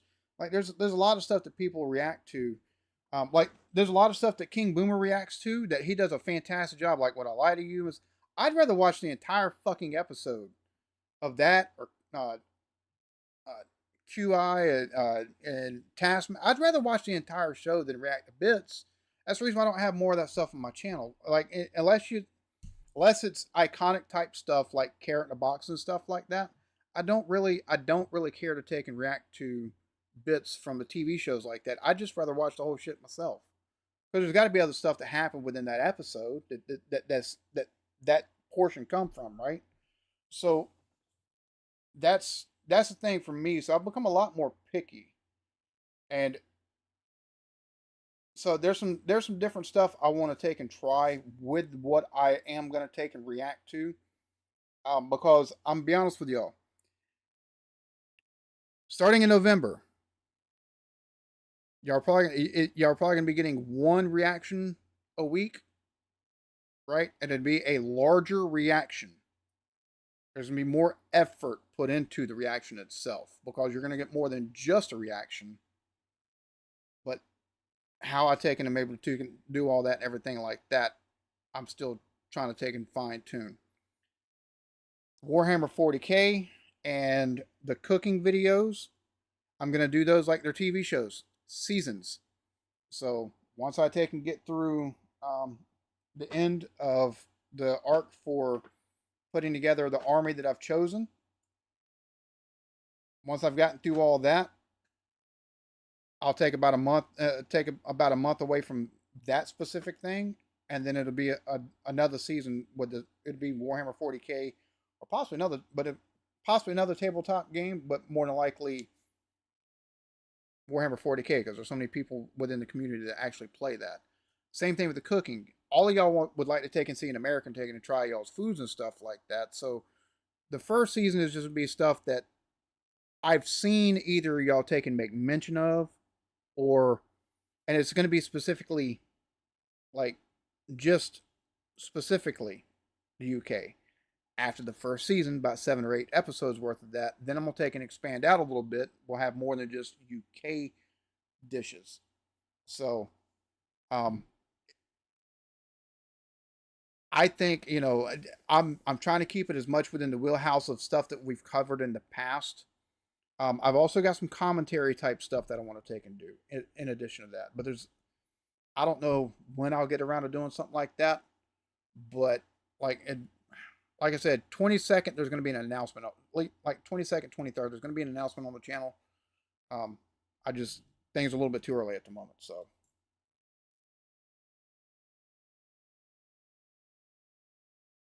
So I'm hoping y'all enjoy what I've got planned, because we're still gonna have reactions, but it's not they're not gonna play as large of a part as they have at this point.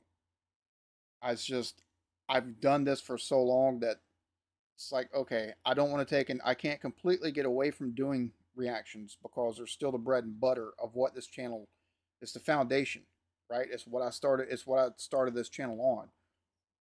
But like we can start looking at other things now too. So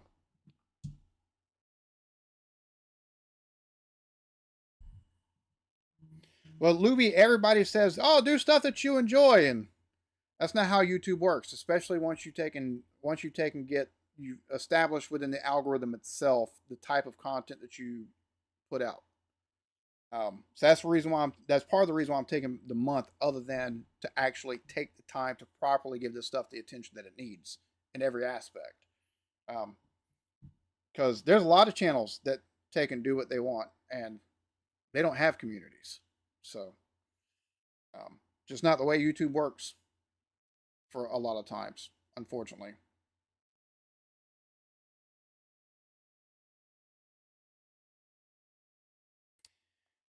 Eating challenges. I won't be doing any food challenges, that's for sure. I like watching Beard Meets Food. That dude is insane. Like, he's also like, you wouldn't want to meet him in a dark alley. Like, he looked like he could hold his own. But I enjoy watching that type of stuff. Uncle Roger's hilarious. I like Gordon Ramsay too, but Uncle Roger's funny. I've done the one chip challenge. I've done eating the world's spiciest, hottest chocolate bar.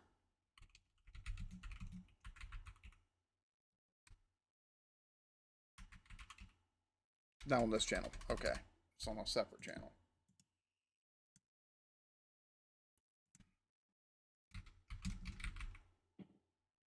Yeah, 2021 Packy One Chip Challenge. My buddy Micah's Mix actually took and challenged me to this, and I actually did it, and it wasn't as bad as the world's hottest chocolate, but still wasn't very fun. Police Academy movies are hilarious. Um, like it's just they're so goofy, right? They're that stupid, goofy humor, which there's a lot of movies made at that point in time that were like that. I mean, like Airplane. Actually, I need to watch Airplane, but it just from everything I've seen of it in clips and stuff, it just seems like one of those stupid, goofy, campy movies. For so, but stuff like that was big back at that point in time, and they're funny, and I think more movies, more comedies need to be made in that manner. How many channels do I got? More than I can keep up with or actually put anything on.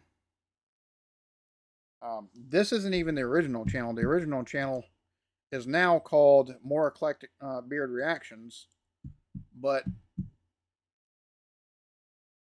let's see.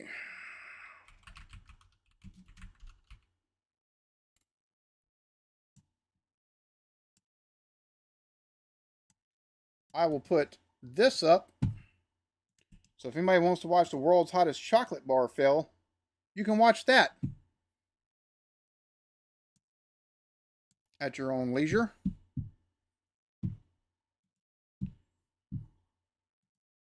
But just under, let's see, this email account, I've got 1, 2, 3, 4, 5, 6, 7, 8 YouTube channels that I've created. 90% of them don't have anything put on them at all. So, it's one of those things. It's like, oh well, that was a good idea. It's just you don't ever have time to actually do anything with it. So,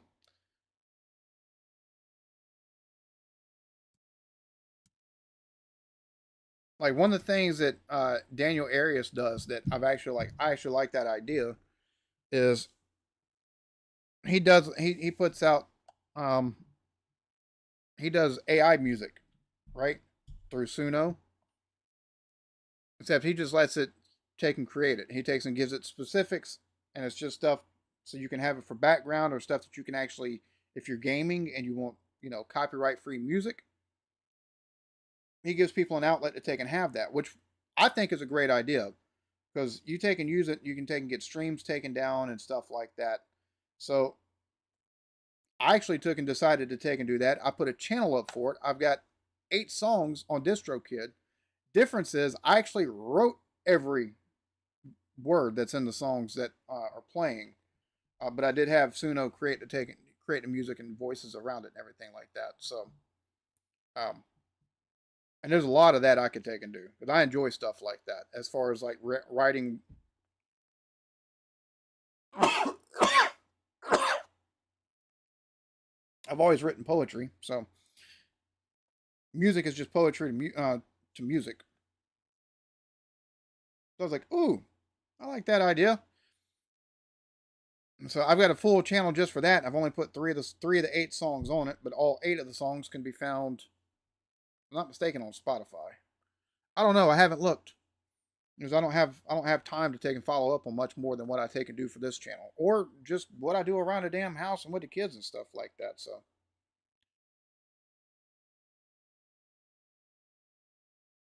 Wayne, cheers to you, long time viewer, first time live chat. Well, welcome. It's funny. I got told when my mom met my stepdad, which I say ex stepdad technically because they've divorced now, but I still like he raised me, so still my stepdad. Um, Whenever they first got married, he took a job that's in the state that I currently reside in. We were living in Alabama at the time, and I had a science test coming up, and I had to pass a science test if I wanted to watch the next episode of The Simpsons. So I like the earliest Simpsons stuff. I haven't watched it since, like, religiously watched it in probably 20 years. But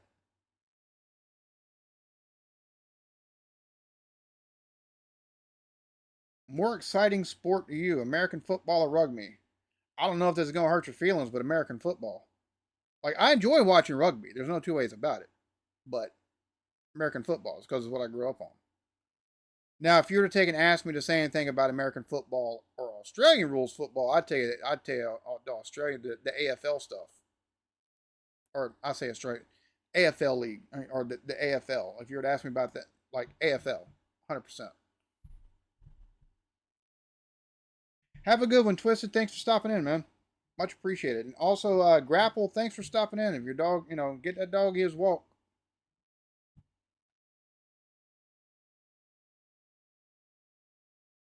Well, Wayne, I've seen your name in the comments before.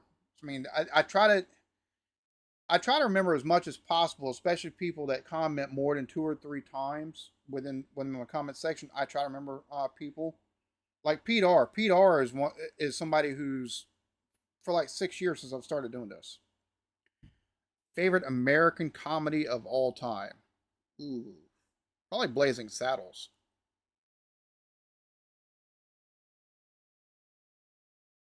Probably Blazing Saddles. So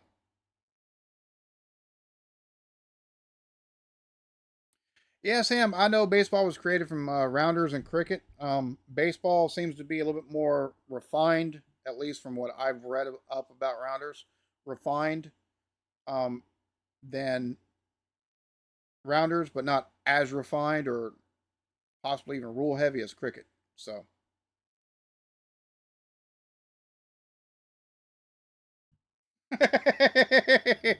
well, Beaky, I've got I can chit chat. Me and you have talked on Discord before, Discord call. You know I can run my fucking mouth. And to be honest with you, to to be halfway successful at YouTube, you've got to have a little bit of a gift of gab. I do not. I'm just seeing how long it can grow for a year, or at least that's the goal. That's the goal. You think, young Frank? that's a classic too. I mean, Gene Wilder, just that movie is hilarious as well. For me though, I like Blazing Saddles. Just the way they approached race and everything like that. It was such a necessary thing when it come out. So, because I've showed it to some younger folks, and they're like, "What the fuck? This you couldn't make this now." So Igor, yeah, I like young Frank. Yeah, I like that. No, the shirt won't turn white.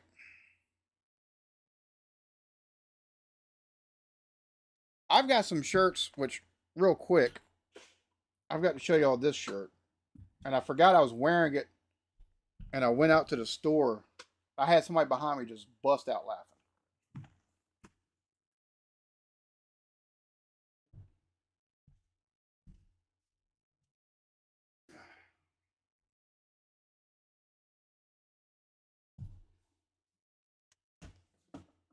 Not even gonna lie,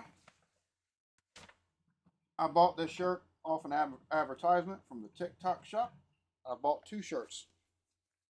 The other one says professional muff diver.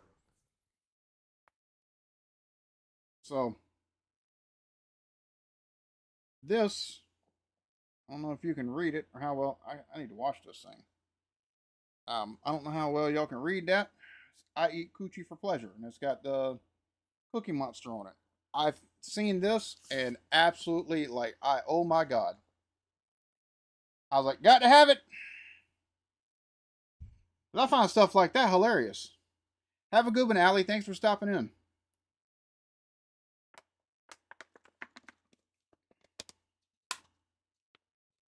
Backwards on camera? Of course it is. Of course it is. Yeah, it says I eat coochie for pleasure. And I actually wore this shirt, forgot this was the shirt that I had on, wore it to Dollar General, and they're like, the guy behind me was like, oh my god.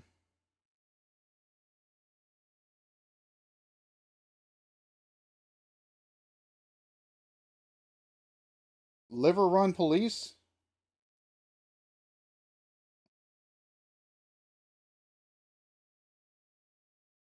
The Adventure of Sherlock Holmes' Smarter Brother.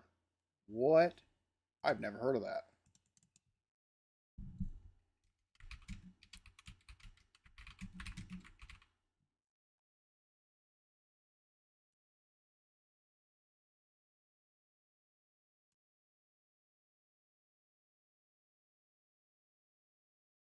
Wilder's directorial debut. Oh, yep. I've got to find that. That just sounds. Color underpants do I have on? I believe they're black.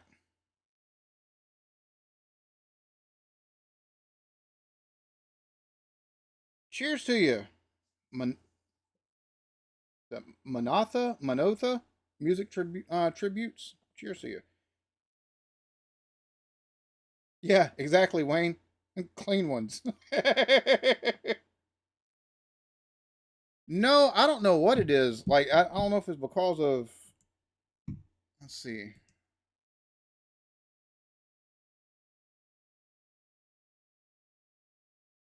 Properties.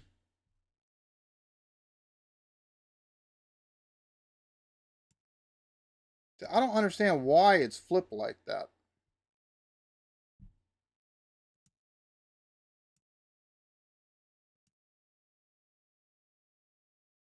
This is weird.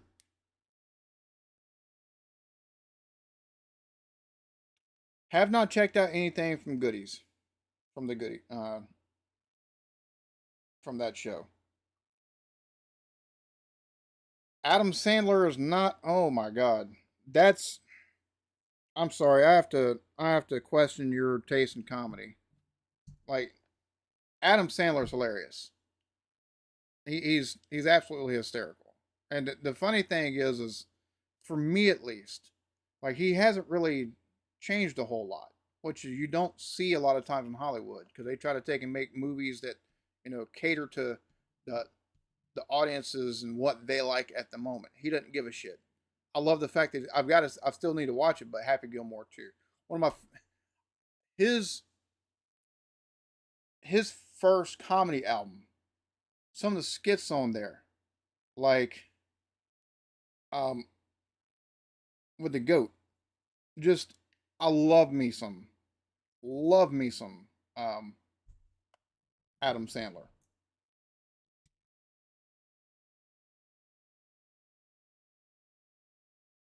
Oh, I love me some Monty Python too.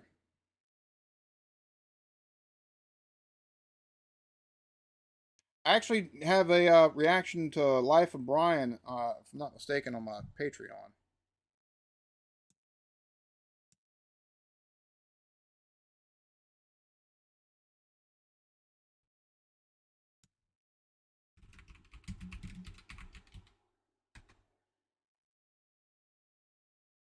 Yeah, I did a watch along reaction in my Discord for my Patreon. That's hilarious.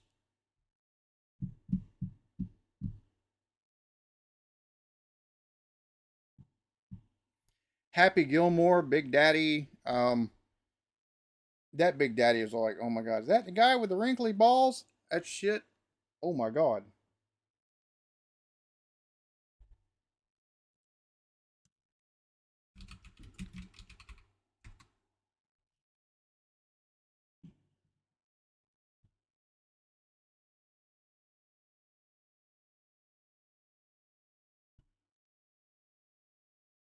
Don't believe I've ever seen Alan Carr before.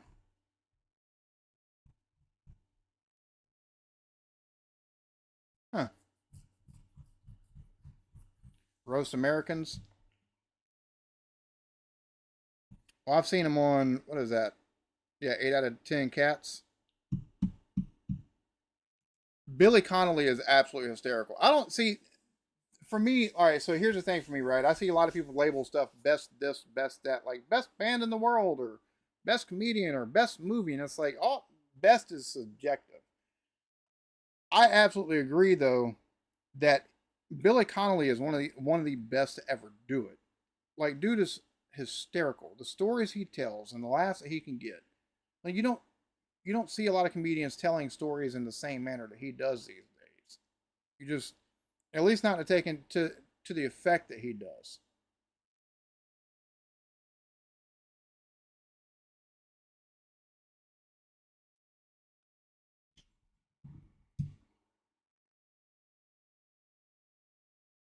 I have to take and put him like him and Dave Allen,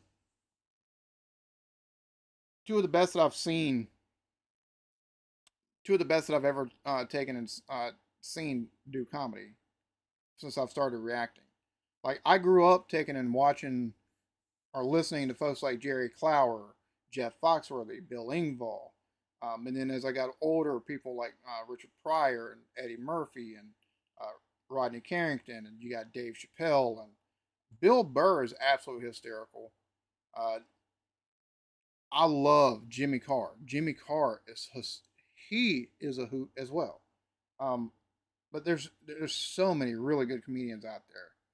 A lot of people forget the fact that Chris Tucker was a comedian. Like everybody's seen him in comedies like Friday and Rush Hour and stuff like that. But dude started on stage taking and doing comedy and stuff like that as a comedian. Same thing with Jamie Foxx. Jamie Foxx was funny back in the day. Jasper Carrot's also funny and stuff that I've seen from him.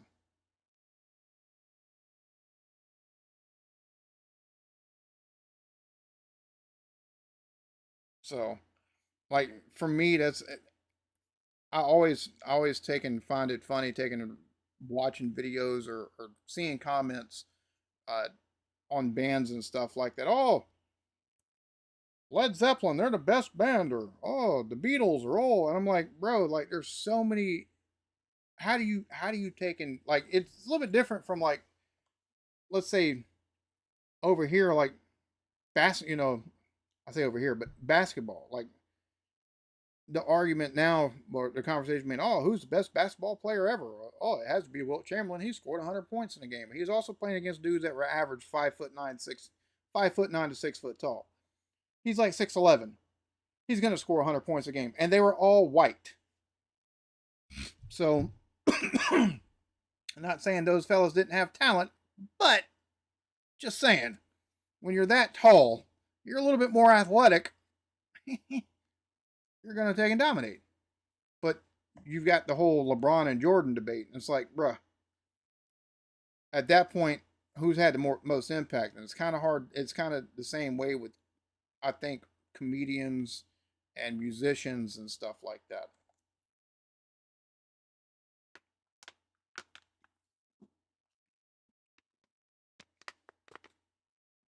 City Flyer, cheers to you.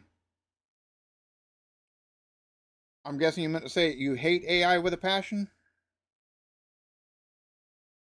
Rory, what's up? See, that's another conversation. The stuff with AI these days, like I think it's being overdone in every aspect. But it's you interact with AI every day. Everybody interacts with AI every day. If you take and get on YouTube, you're interacting with AI because that feed you see, it's curated based off of the stuff that you watch thanks to AI. Yeah, I think the same thing when people say best, I mean their best. Completely agree. I think the argument with AI with folks talking about, oh, it's going to take and it's going to replace artists. No, it's not. It's never going to replace artists. Artists would be smart to learn how to incorporate it in their workflow or for inspiration.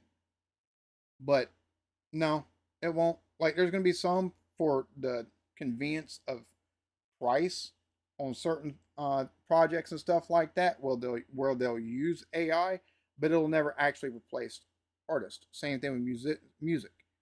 It's just you can't take and get the same human tones and emotional inflection from AI that you can from a. So I think the AI thing is like overblown by a lot of folks. I did not. I did not watch that.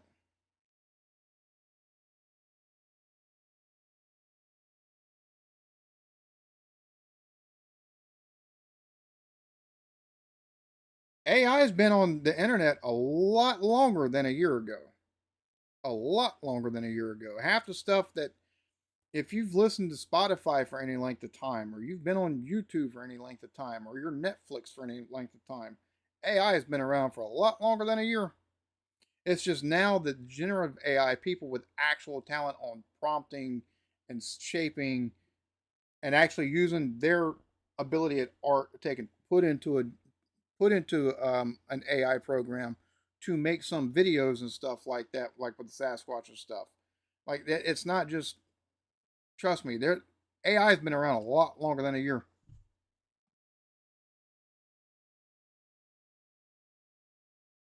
Yeah, chatbots and stuff like, yeah, exactly. Like any, if you've ever taken and done any kind of streaming, or if you have your own Discord server or anything like that, and you set up a moderation bot, that's AI.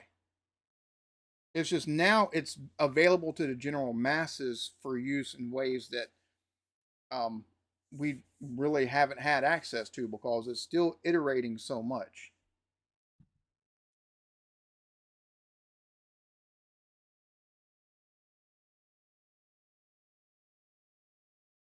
Oh yeah, 100% on that one, Rory. Cheers, Rob. Dog. I greatly appreciate that. Yeah, see, Laz is right. Modbot, nope, get unpaid goons. Exactly. Laz has been one of my longest running unpaid goons in my Discord server. And he's one. And I'm thankful because he don't take nobody's shit. If I'm not around, he's like, all right, fuck it, you're out if you can't listen. And I appreciate the hell out of that.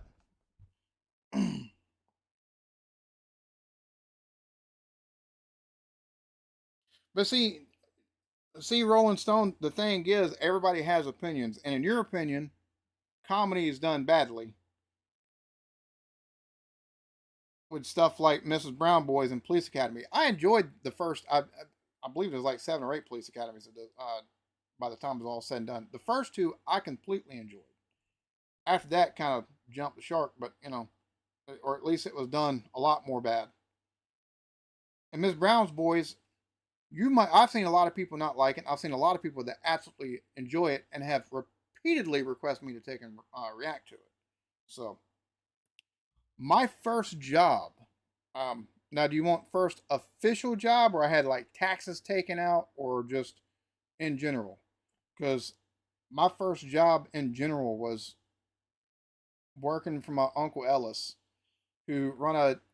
He didn't have a body shop. He had a glass shop where he took in an auto glass shop where he replaced windshields and um, the motors and actuators and stuff like that in vehicles. I'm gonna tell you right now, uh, an '80s Corvette, getting the actuator out and taking and getting the glass that's fallen down into the door because it come out of the groove or whatever, come off the line. It's one of the biggest pain in the asses. I think anybody. Why did they make them like that? It's like there's no room for anything in those cars, whether you're sitting or working on the shit.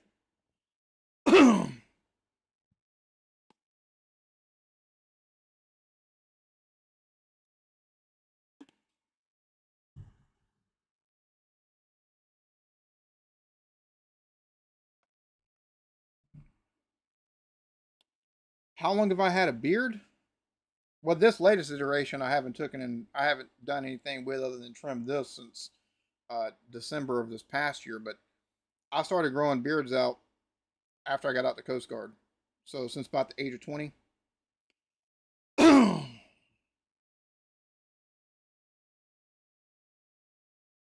Miss Brown's boys actors have no training, is very lazy, nepotism effort by Brendan O'Carroll. But see, that's your opinion. That's the thing. Like, and I get it. It's not for you, and a lot of people have said it's not for them. There's a lot of people that hold your opinion. There's a ton of people that enjoy it and it took and like I said, I've reacted to a couple bits or scenes from it, and the scenes that I actually took and reacted to were hilarious.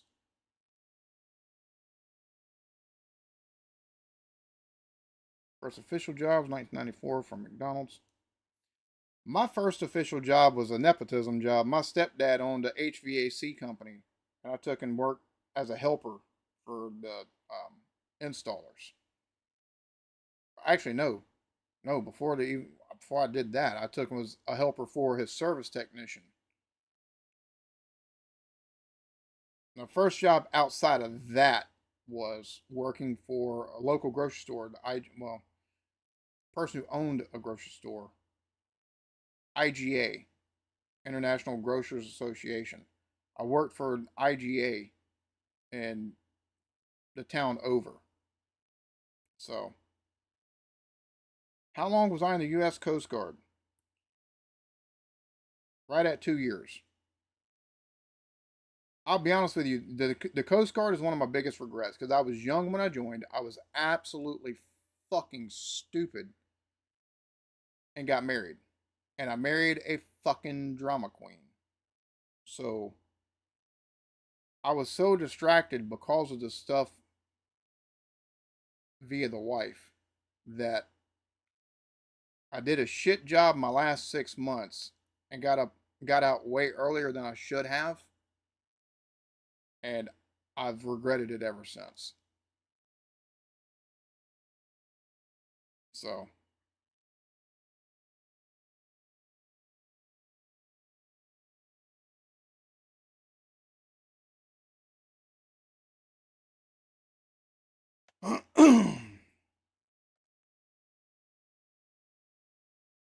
South Park creators hate Family Guy. They see this dumb comedy. Well, South Park or Family Guy is taken.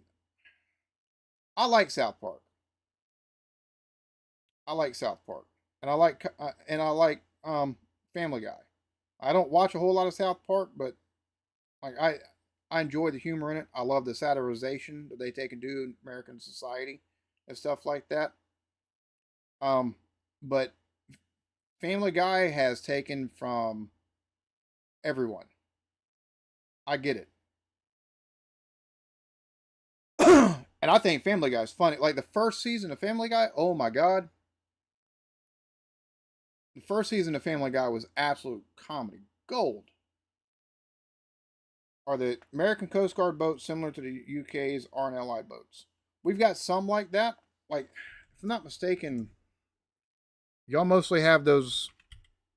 Y'all mostly got the RNLI. Most of their boats are smaller in nature.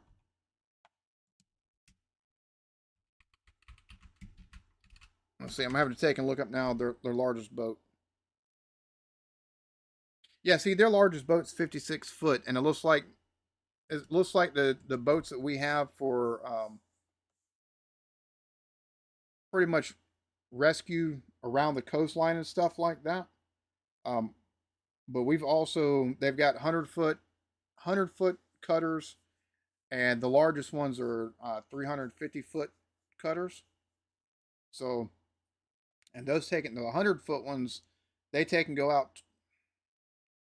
They don't do full on cruises like the big ships do, but the larger ships they'll take and do Mediterranean tours. Well, they'll take and go leave out from Portsmouth, Virginia, or Jacksonville, Florida, or Boston, Massachusetts, and they'll take and actually go out to the Mediterranean and do stops in places like Italy. So there's some boats that the RNLI has, especially the rubber hulled ones, because those are used a lot more to take and do law enforcement around the coast and stuff like that. But Coast Guard also has like ice breaking ships where they'll take the ships into the Great Lakes and stuff like that, and some of the rivers in the northern part of the U.S. to break up ice to take in so ships with goods and stuff can get through. So,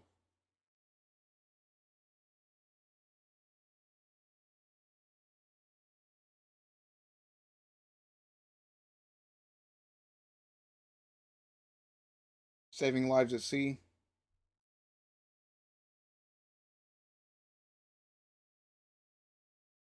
RNLI, RNLI boats.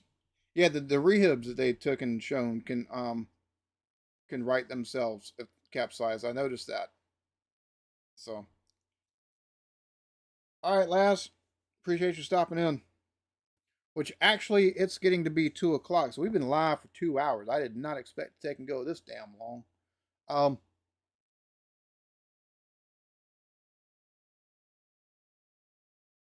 and see, that seemed to be the general consensus for the RNLI little mini documentary that I took and looked at. Was that there's taxi service for illegal immigrants now?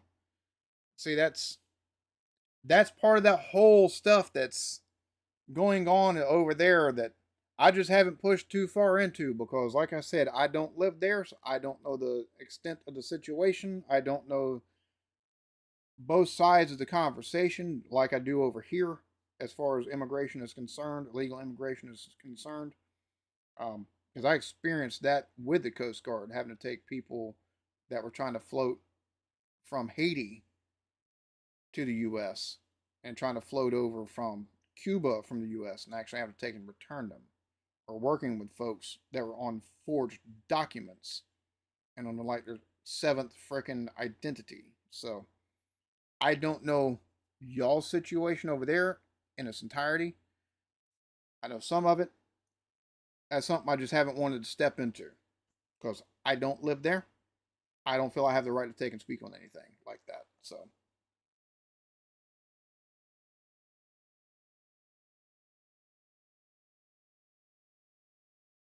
like, there's a lot of stuff y'all have going on that I've seen headlines for, and I've seen the thumbnails for videos and stuff like that that I could probably take and do some videos, but I'd piss off or embolden a half of my community either way, and that's just not. I'd rather we all laugh at stuff or look at something history related than that shit. You know what I mean? Like that's just. I mean, it's. I had for my Discord server, I had a politics channel where people can talk politics. And a lot of deleting that channel. So yes, we have linoleum. We definitely have linoleum. We actually had to take linoleum up out of my out of the kitchen here in the house, and we put down. I wouldn't. It's not exactly. It's not actual tile, but it's more like linoleum. Not even ceramic tile. Not even what ceramic tile. What is it? It's like the hybrid between. It's not wood. It's synthetic. They're like synthetic. They look like ceramic or whatever. We put down stuff like that. So yeah. Oh, we definitely.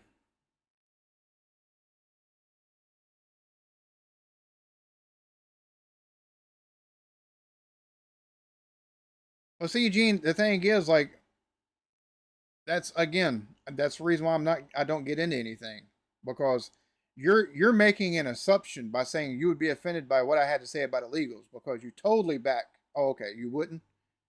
And see, like, for me, that's y'all are going through what y'all are going through over there. I like just I don't live there, so I don't know the entirety of what's happening. I don't want to take and speak on shit that I'm not experiencing and my countrymen aren't experiencing and stuff like that. So yes, if I'm not, I'm trying to remember I'm trying to remember because I've looked at some of the bomber missions during World War II. Are you talking about the one where they bombed the? There's a German U-boat installation that they bombed. Well, they did a bombing and had special basically did a special operations there. So wouldn't okay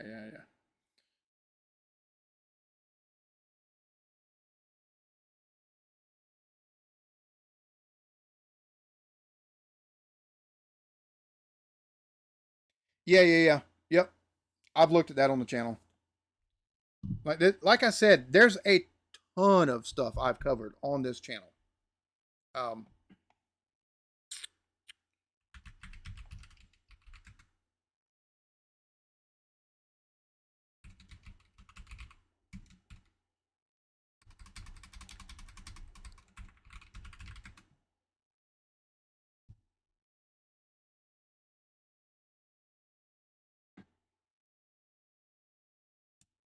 I'm trying to remember the name for it because um,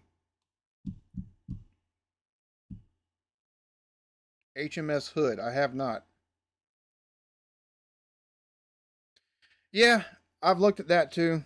The simulated thing, the U.S. Well,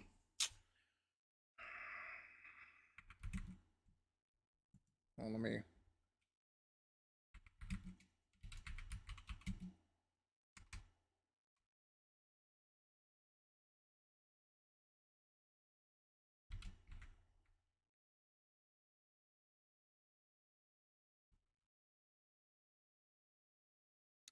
Yeah, when Britain nuked America twice, y'all's what are the name of those?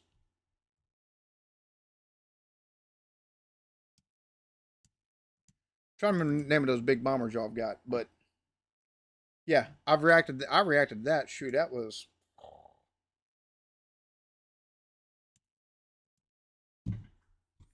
When did I have to do that video? Yeah, it's been 4 years since I took and done that one.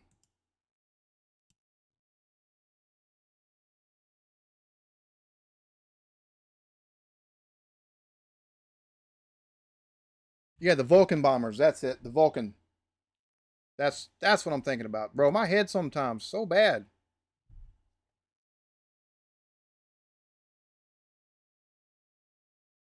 I have not watched Reach for the Sky, the life story of Douglas Bader yet. So thanks for stopping in, Bassie.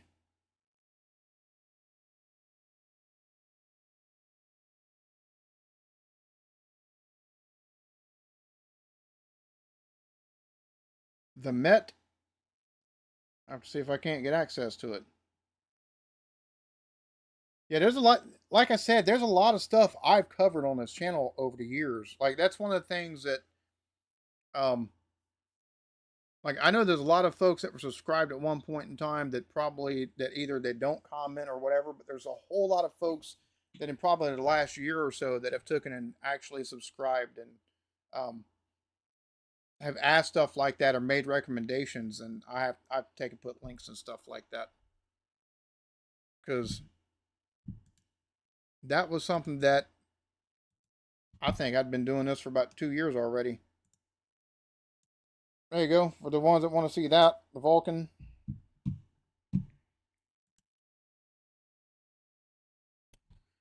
I need to take and check and see what all's on my, let's see, playlist. World War II. Probably don't have it in a playlist yet. Hmm.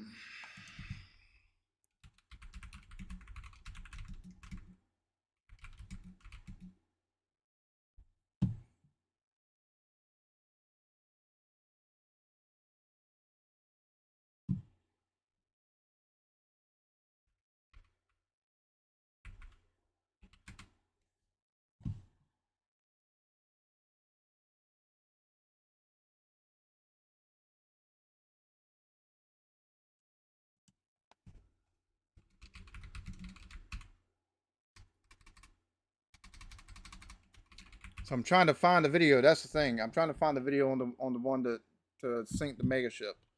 Like it's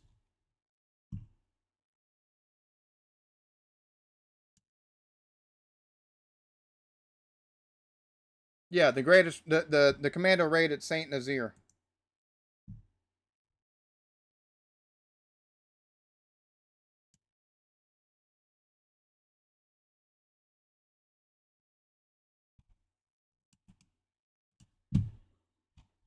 There we go.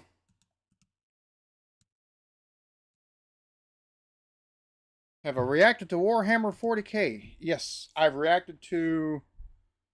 Ooh, let's see. Which I need to finish it. As far as the second part, let's see. Beginner's Guide in every faction. Uh, lore and history of Warhammer 40k. Every Warhammer 40k faction explained. The Imperial. Let's see. Damn it, what's that one?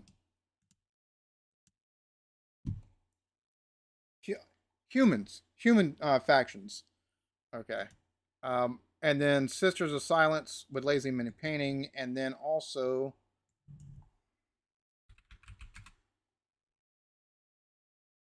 I've got this one right here.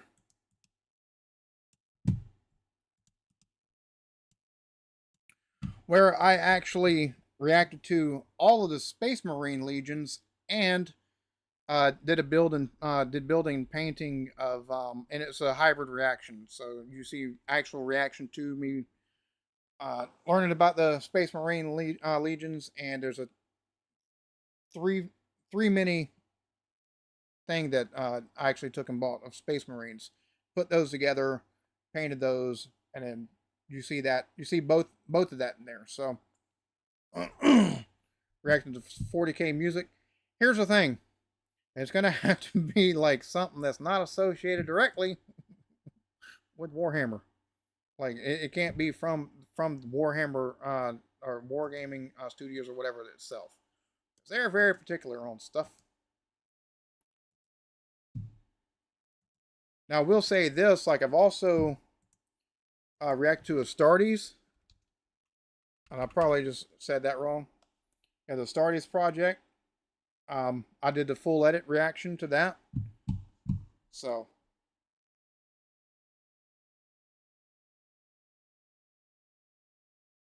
yeah, there's quite a bit I've like I said, there's quite a bit I've covered on this channel. So that's one of the reasons why in November the content and the direction of the channel is going to be more of when you get reactions, it's going to be so uh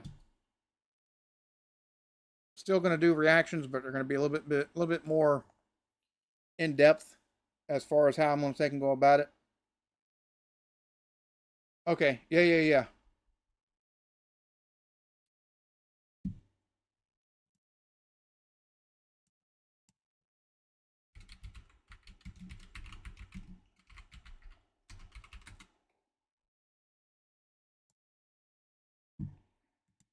Sweet. I got you.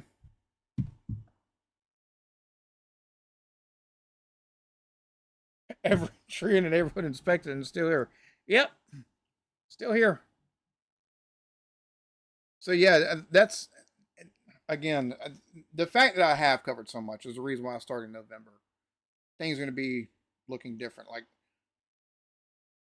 reactions are the foundation of the channel, but they won't be the main focus of the channel going forward. Like you'll get the like bottom and stuff like that, but you'll also get hybrid reactions and expanded type videos and stuff like that, just for the simple fact of not only copyright type stuff, but also for the fact of creative outlet and taking the digging deeper and giving more than what a normal reaction might take and give. So, oh no, you're good. Like the fact that you make music from based off Warhammer 40K, like that's the type of fandom stuff I love to see.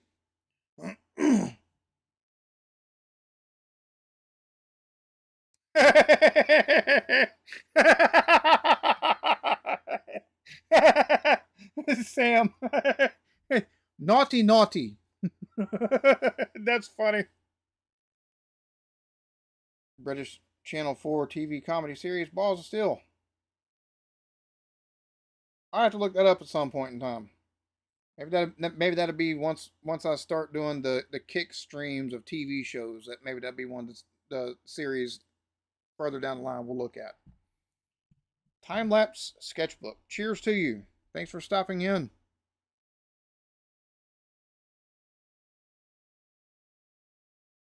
I do not still work construction. I wish I still did. I love doing that stuff. And the type of construction I did was the old Euclid dumpers and scrapers.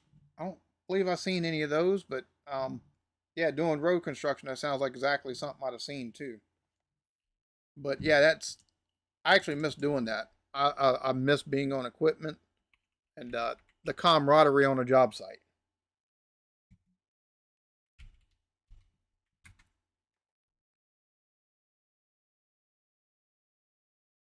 Oh, those are the big dump trucks. Okay.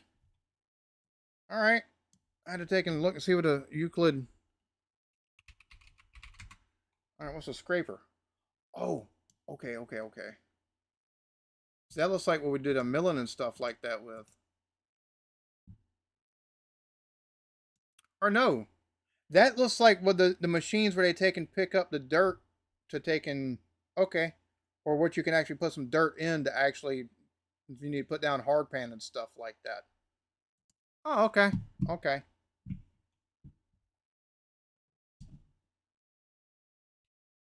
So time lapse. It's funny you asked that. I'm gonna give y'all a link real quick. So I tell folks that I started YouTube so I could so I could review beers for my friends, right? And that's the official story. But truth of the matter is, here we go. This is the original OG channel. And I originally started putting videos up on YouTube, and this was 11, 12 years ago. I originally put videos up on YouTube whenever eating ultra hot peppers was the trending thing and was a thing and was a massive community on YouTube. So, as I was already testing spicy stuff, so I've got videos for Carolina Reaper Fail, Jay's Ghost Scorpion, and Tasting a Ghost Scorpion. I had more on there at one point in time, but I've taken them down. I don't ever take and post anything there anymore, but that's the original 3 videos. So that's when I first started posting. But to actually do it with any kind of seriousness, I started taking and doing YouTube to review beers that weren't Coors, Bud Light, Natural Light, and the macro beers that you normally take and see folks take and drink, like Bud and stuff like that. Try craft beers that I could recommend to my friends. They could watch the actual what my full thoughts on the beer. And that's the reason why I initially started on YouTube.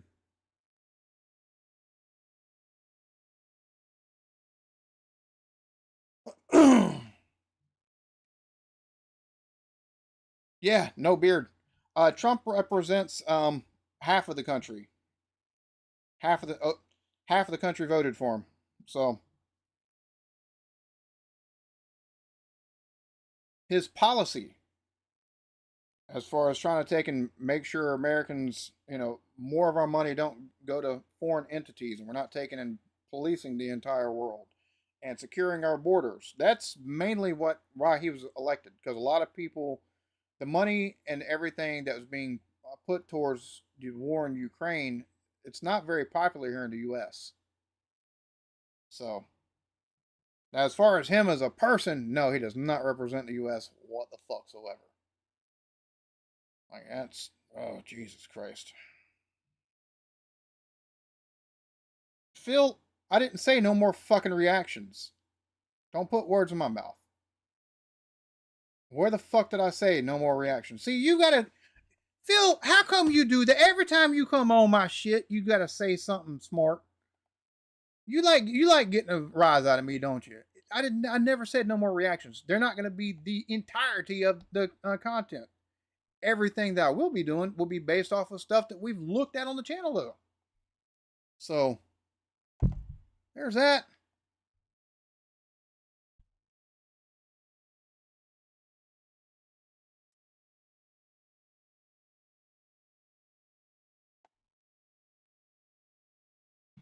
I tried UK beer. I've tried it. There's a honey ale from over there that I've tried, and I want to think there's like two others, and I can't remember the name of them. But I've tried some Belgian beers and stuff like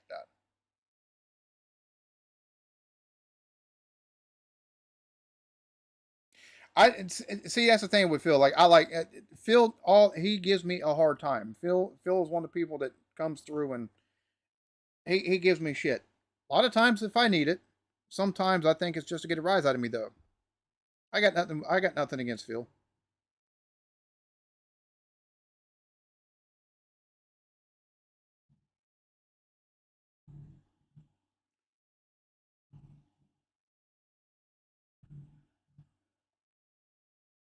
Well, Gene, I'm gonna be honest with you. I voted for Trump. I don't care for Trump as a person at all. How the fuck we took and elected a fucking reality TV star and former business, and a businessman, and one just what gets me is the conservative right have voted for this man and they've fallen in lockstep like they're a cult. He's one of the most immoral men that's ever run. So there's stuff about him I don't understand. I don't care for him as a person. I liked his policies better than I liked, well, his policies outside of the tariffs. That's fucking stupid.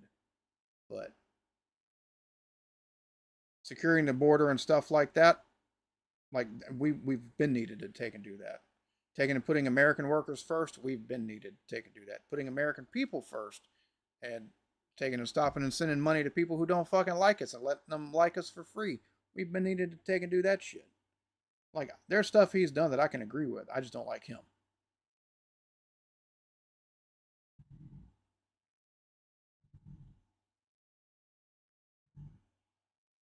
Well, here's the thing. If you take a look at the rhetoric, most of the GOP was spouting after he was elected the first go around. 90% of them are moderate. 90% of them. It's just once he comes in office, he's got a very big way of, like, if you don't like him, he's gonna make you pay for it. Which it's a part of it's that, and part of it's the fact of they want to show a unified front because of how the Democrats in this country operate and have since Obama.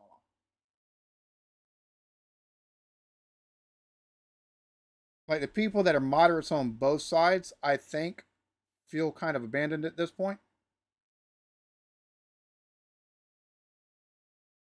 Yeah, but the thing about Reagan being a movie star, he was also the governor of California, so he had some political bona fides.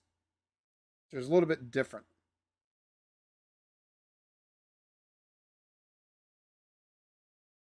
Well, see, the thing that grapple is like Trump, MAGA. You got to realize something. Like as much as I don't like Trump, the fact that he's got a lot of former Democrats and stuff like that in his cabinet, who would be basically Reagan Democrats. You don't. This is the problem, in my opinion. Now, I hate talking politics, but here's the problem with the Democrats in our country, and the reason why things have gone the way they have. They've ostracized the working class in this country. They've ostracized unions. Kamala Harris told the unions, "We will win this election with or without you." Unions are the Democrat backbone. That's how they've won so many elections. If you get the unions, especially in big states like or in key states like Michigan and Minnesota and places like that and Pennsylvania on your side, you're more than likely going to win the election. They basically told them to go fuck themselves. Either vote for me or we'll do it without you. Until a month outside of her, they didn't give a shit about men. They took in specifically to women, which I understand, she's a woman, but they cater to women and special interest groups. There needs to be human rights protections for people within the LGBTQ community. We've already got the gay marriage rights and stuff like that, which shouldn't even have to be a thing. There's no way in the fucking world government should be in number one your bedroom or has anything to say about marriage. So whoever you want to marry, you should be able to marry. But us being the way we are, we had to fucking go into that shit. But making sure there's protections for trans people, which okay, I get, but catering specifically to minority groups, or not minority. And that's the thing. If it was just minority groups, they'd have done a whole lot better. But they took and actually pushed aside a lot of minority groups who they've had the majority of the vote of for fucking 60 years, and it's special interest groups. So whenever you take and don't tell men you don't need them until a month before it's election time, and then uh, you tell other black and brown people you don't need you're really not too concerned. Like y'all still hold basically unless you're a certain shade, we don't need your help.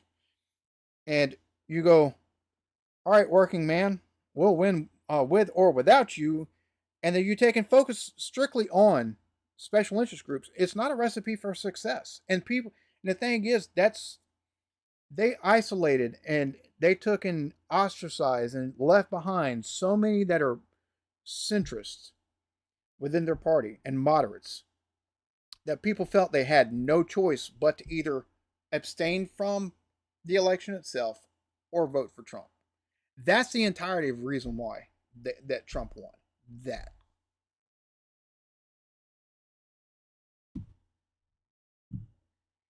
And that's the other thing. Some of their ideas are so progressive here that again the people in the center are like, yeah, I'm a Democrat, but I'm not that kind of a Democrat. So it's funny you say that, Grapple, because back in the day, um, that's how it used to be. Like I abhor what happened to Charlie Kirk, but there's no fucking way in the world our flag should have been flown at half mast. No fucking way. There was a fire that happened and absolutely devastated a town in the early 1800s, and the people of the town and it burnt down. Their church was the major problem. People of the town went to Congress for money to help rebuild their town. They're like, yeah, no, we can't help you. That's not our job. It's not the government's job to take in like that's so. And if you're not military leader, and if you're not a politician or an ambassador, I don't care what you take and do. You shouldn't have the flags flown half mast for you. And I like Charlie Kirk. I like the fact that he's open to debate. I didn't like some of the stuff he talked about, or some of his stances on some things, as far as the systemic racism, because that's one thing I do believe that has been built in that we're trying to take and break down in certain cities still. past that, like the openness to debate, that's not something you see from the left or the right anymore, and it's something that's necessary. And the fact that you don't fly flags half mast for something like that. You just don't. So, but I agree. You take out money and stuff like that into corporate influence, you would see a whole different tune.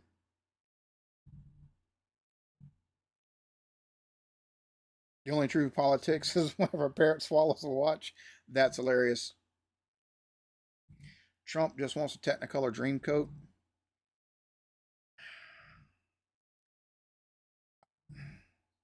It's a pretty accurate description, to be honest with you. All right, we've been going at this for 2.5 hours. I've got to take and wake up my kid that's sleeping at the moment. I've got to wake her up here in a little bit. And I've got to take and go wait out. I have to go out, wait outside for my other kid that's coming home from school. So we're gonna wrap this up here in a minute.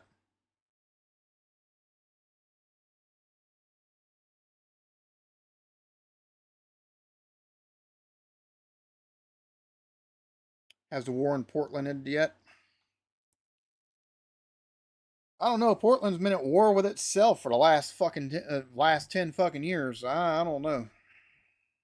I look. I'm gonna be honest with you. I sending federal troops or sending federal people, FBI, ATF, and stuff like that to a place like Atlanta. I mean, not Atlanta, but Chicago. 100% get. They call it Chirac. Like it's after Iraq, but they spell it like it's Iraq. What? And then they want to take me like, oh yeah, send people here. We got these blicks. We got these. Bruh, you don't understand what you're getting into if they take and send federal forces there in any kind of numbers to stamp down the crime. You got fucking 20, 30 fucking shootings that happen there every fucking weekend just about. Get out of here with that shit. So, Luke, I'm going to disagree with you. I've just read the headlines. I haven't read anything past the headlines. Y'all aren't having such a hot time neither, so nope. Especially not with y'all wanting national IDs in the way y'all do. No, I'm good. Nope. Y'all sort y'all's own stuff out, and then I might take and agree with you again. So, but Portland, somebody needs to get Portland under control because the fucking local government and the state government refuses to. It's not the federal government's job. It's like, I don't. And I think the reason why he's targeted Portland is because Antifa is such a big presence there. Such a massive presence there. Like they've attacked the police there. So.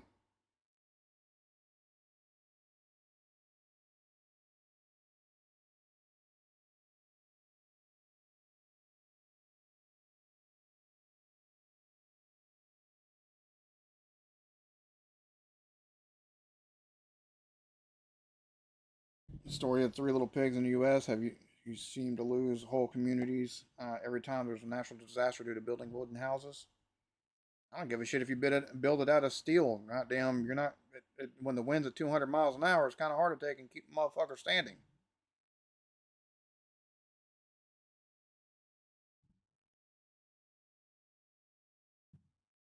And we do have too much. We do have. It's funny because there's homes that were built in the 30s and 40s and 50s and 60s that are still standing through hurricanes and floods and stuff like that. But a tornado, it don't matter what the home's built out of, it'll rip it off the foundations.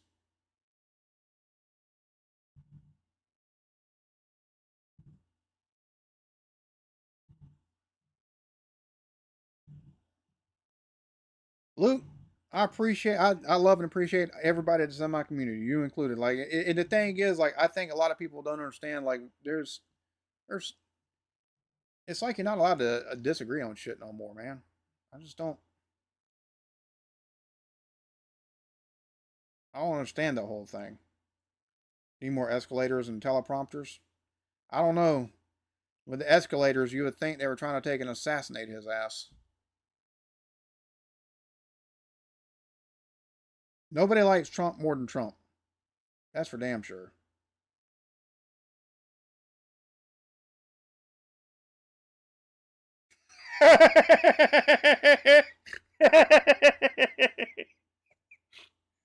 Oh, Nigel Farage, who wants to pretty white, who wants a single white female Trump. That is hilarious.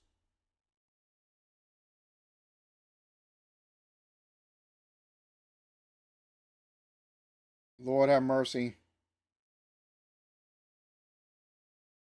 Drive on the left side. Y'all drive on the correct side of the road. As long as you don't get on accidents, get into accidents, whatever side of the road your country drives on, it don't matter. As long as you don't take and get in accidents all the time.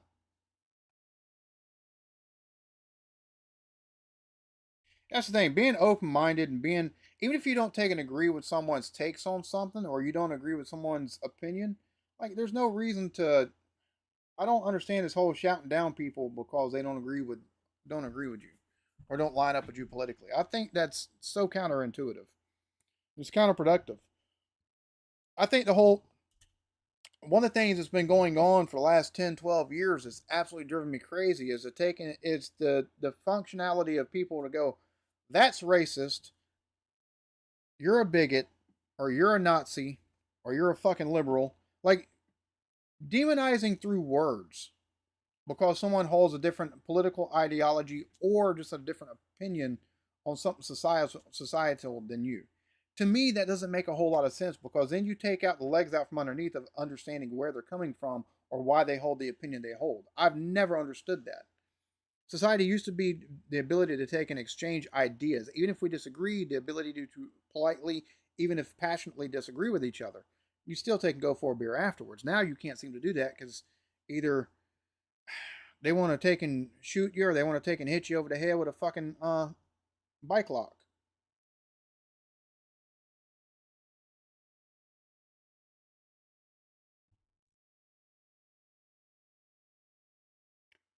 Oh, Kate. Well, congratulations on being clear for from her cancer. That is awesome. That is awesome. In a time such as the crazy world we live in, seeing the fact that someone's getting past cancer, that is amazing. That is awesome. Kudos. Well, it's getting to be to where uh, the right or conservatism doesn't tolerate contrary opinions. But part of that, in my opinion, at this point, is because of the way the left has been for so long.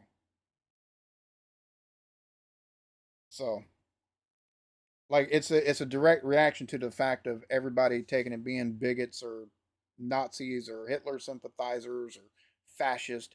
And what's crazier to me is you get called a Nazi or you get called a fascist, and these motherfuckers have no clue what the fuck fascism or Nazism actually is. Oh, you're a Nazi. Motherfucker, you're using Nazi tactics. Like you're using Nazi or fascist tactics 101. Shout down your fucking opponent and demonize them. Or use violence against them to silence them. That's those weren't extreme right wing ideals, those were extreme left wing ideals.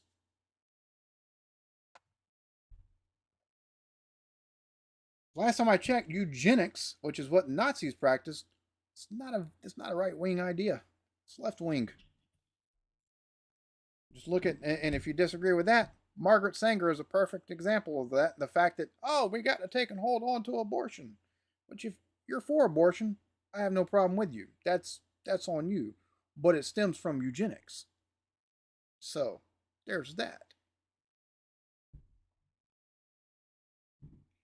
Trump's afraid. Greta who? Thunberg? Ain't nobody fucking afraid of her. Especially not Trump. The Israelis surely weren't threatened by her or afraid of her. Dumb bitch gonna take and get on a fucking floating armada to take and go over there to take and demand something for fucking Gaza. Or like the fucking idiots that wanted to take and march to Egypt to try to take and enter Gaza. There's a fucking wall between Gaza and Egypt. Egypt is not accepting any fucking Gazan refugees. They stated that as whenever the shit started breaking out. The fuck? Ain't nobody afraid of that bitch. She's stupid. No, you're 100% correct on that one. He's afraid of the Epstein files. And the motherfucker don't want that shit to be released so he can save his fucking life. I told my wife and my mother-in-law the other day, if they wind up ever releasing that shit, it'll be so redacted you'll never take and know anything that actually happened in it. So the sad thing is about Greta Thunberg, like she seems like she's being used as a pawn so bad. So bad. Because you jump from my thing is you can't take and claim to be for green energy and stuff like that and then take and fly to the places that you have to take and fly to give some of these speeches, or use a diesel fucking engine sailboat. Like, that's just stupid.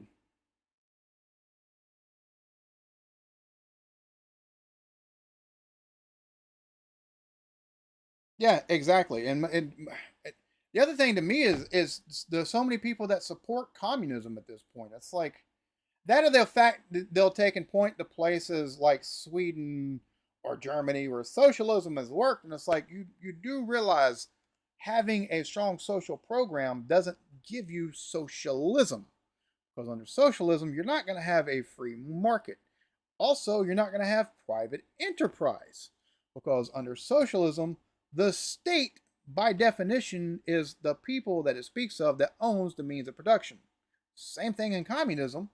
It's just a little bit stauncher with the way they take and do things. So, yeah.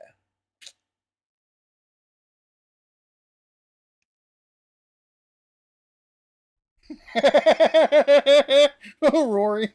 That's hilarious. I love that. That's another movie I absolutely love is The Princess Bride. As you wish. Inconceivable.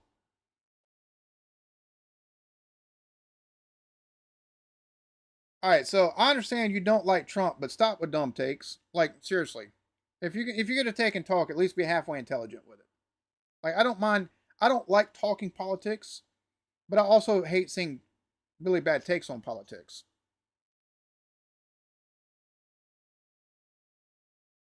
I just like you can not like Trump. That's cool. I don't care for Trump,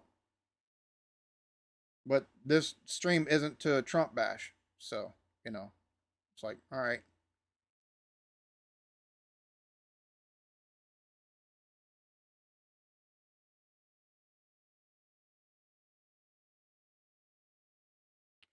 So, anyways, yeah, it's coming up on 3 o'clock.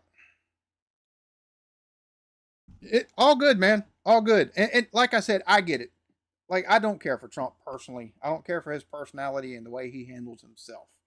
Um, I think we should elect people, hold people to a higher standard when we elect them. Nobody's perfect, but you know, whatever. Gimme, gimme, gimme. I got 4 episodes into that. Was like, bro, this is the same regurgitation of of iterations of the same jokes from episode one, and it reuses tropes every single fucking episode. Like, no, this is just not it.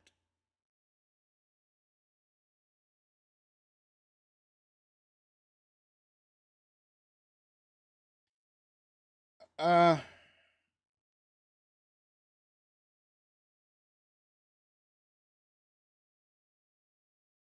no, no, you're good. You're good, man.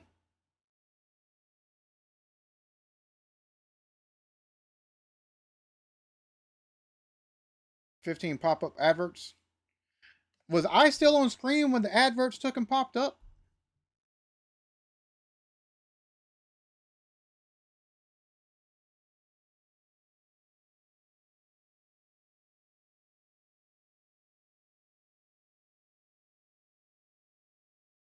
If I move to Britain, what would I miss about the US? Cajun food, hands down, and American barbecue,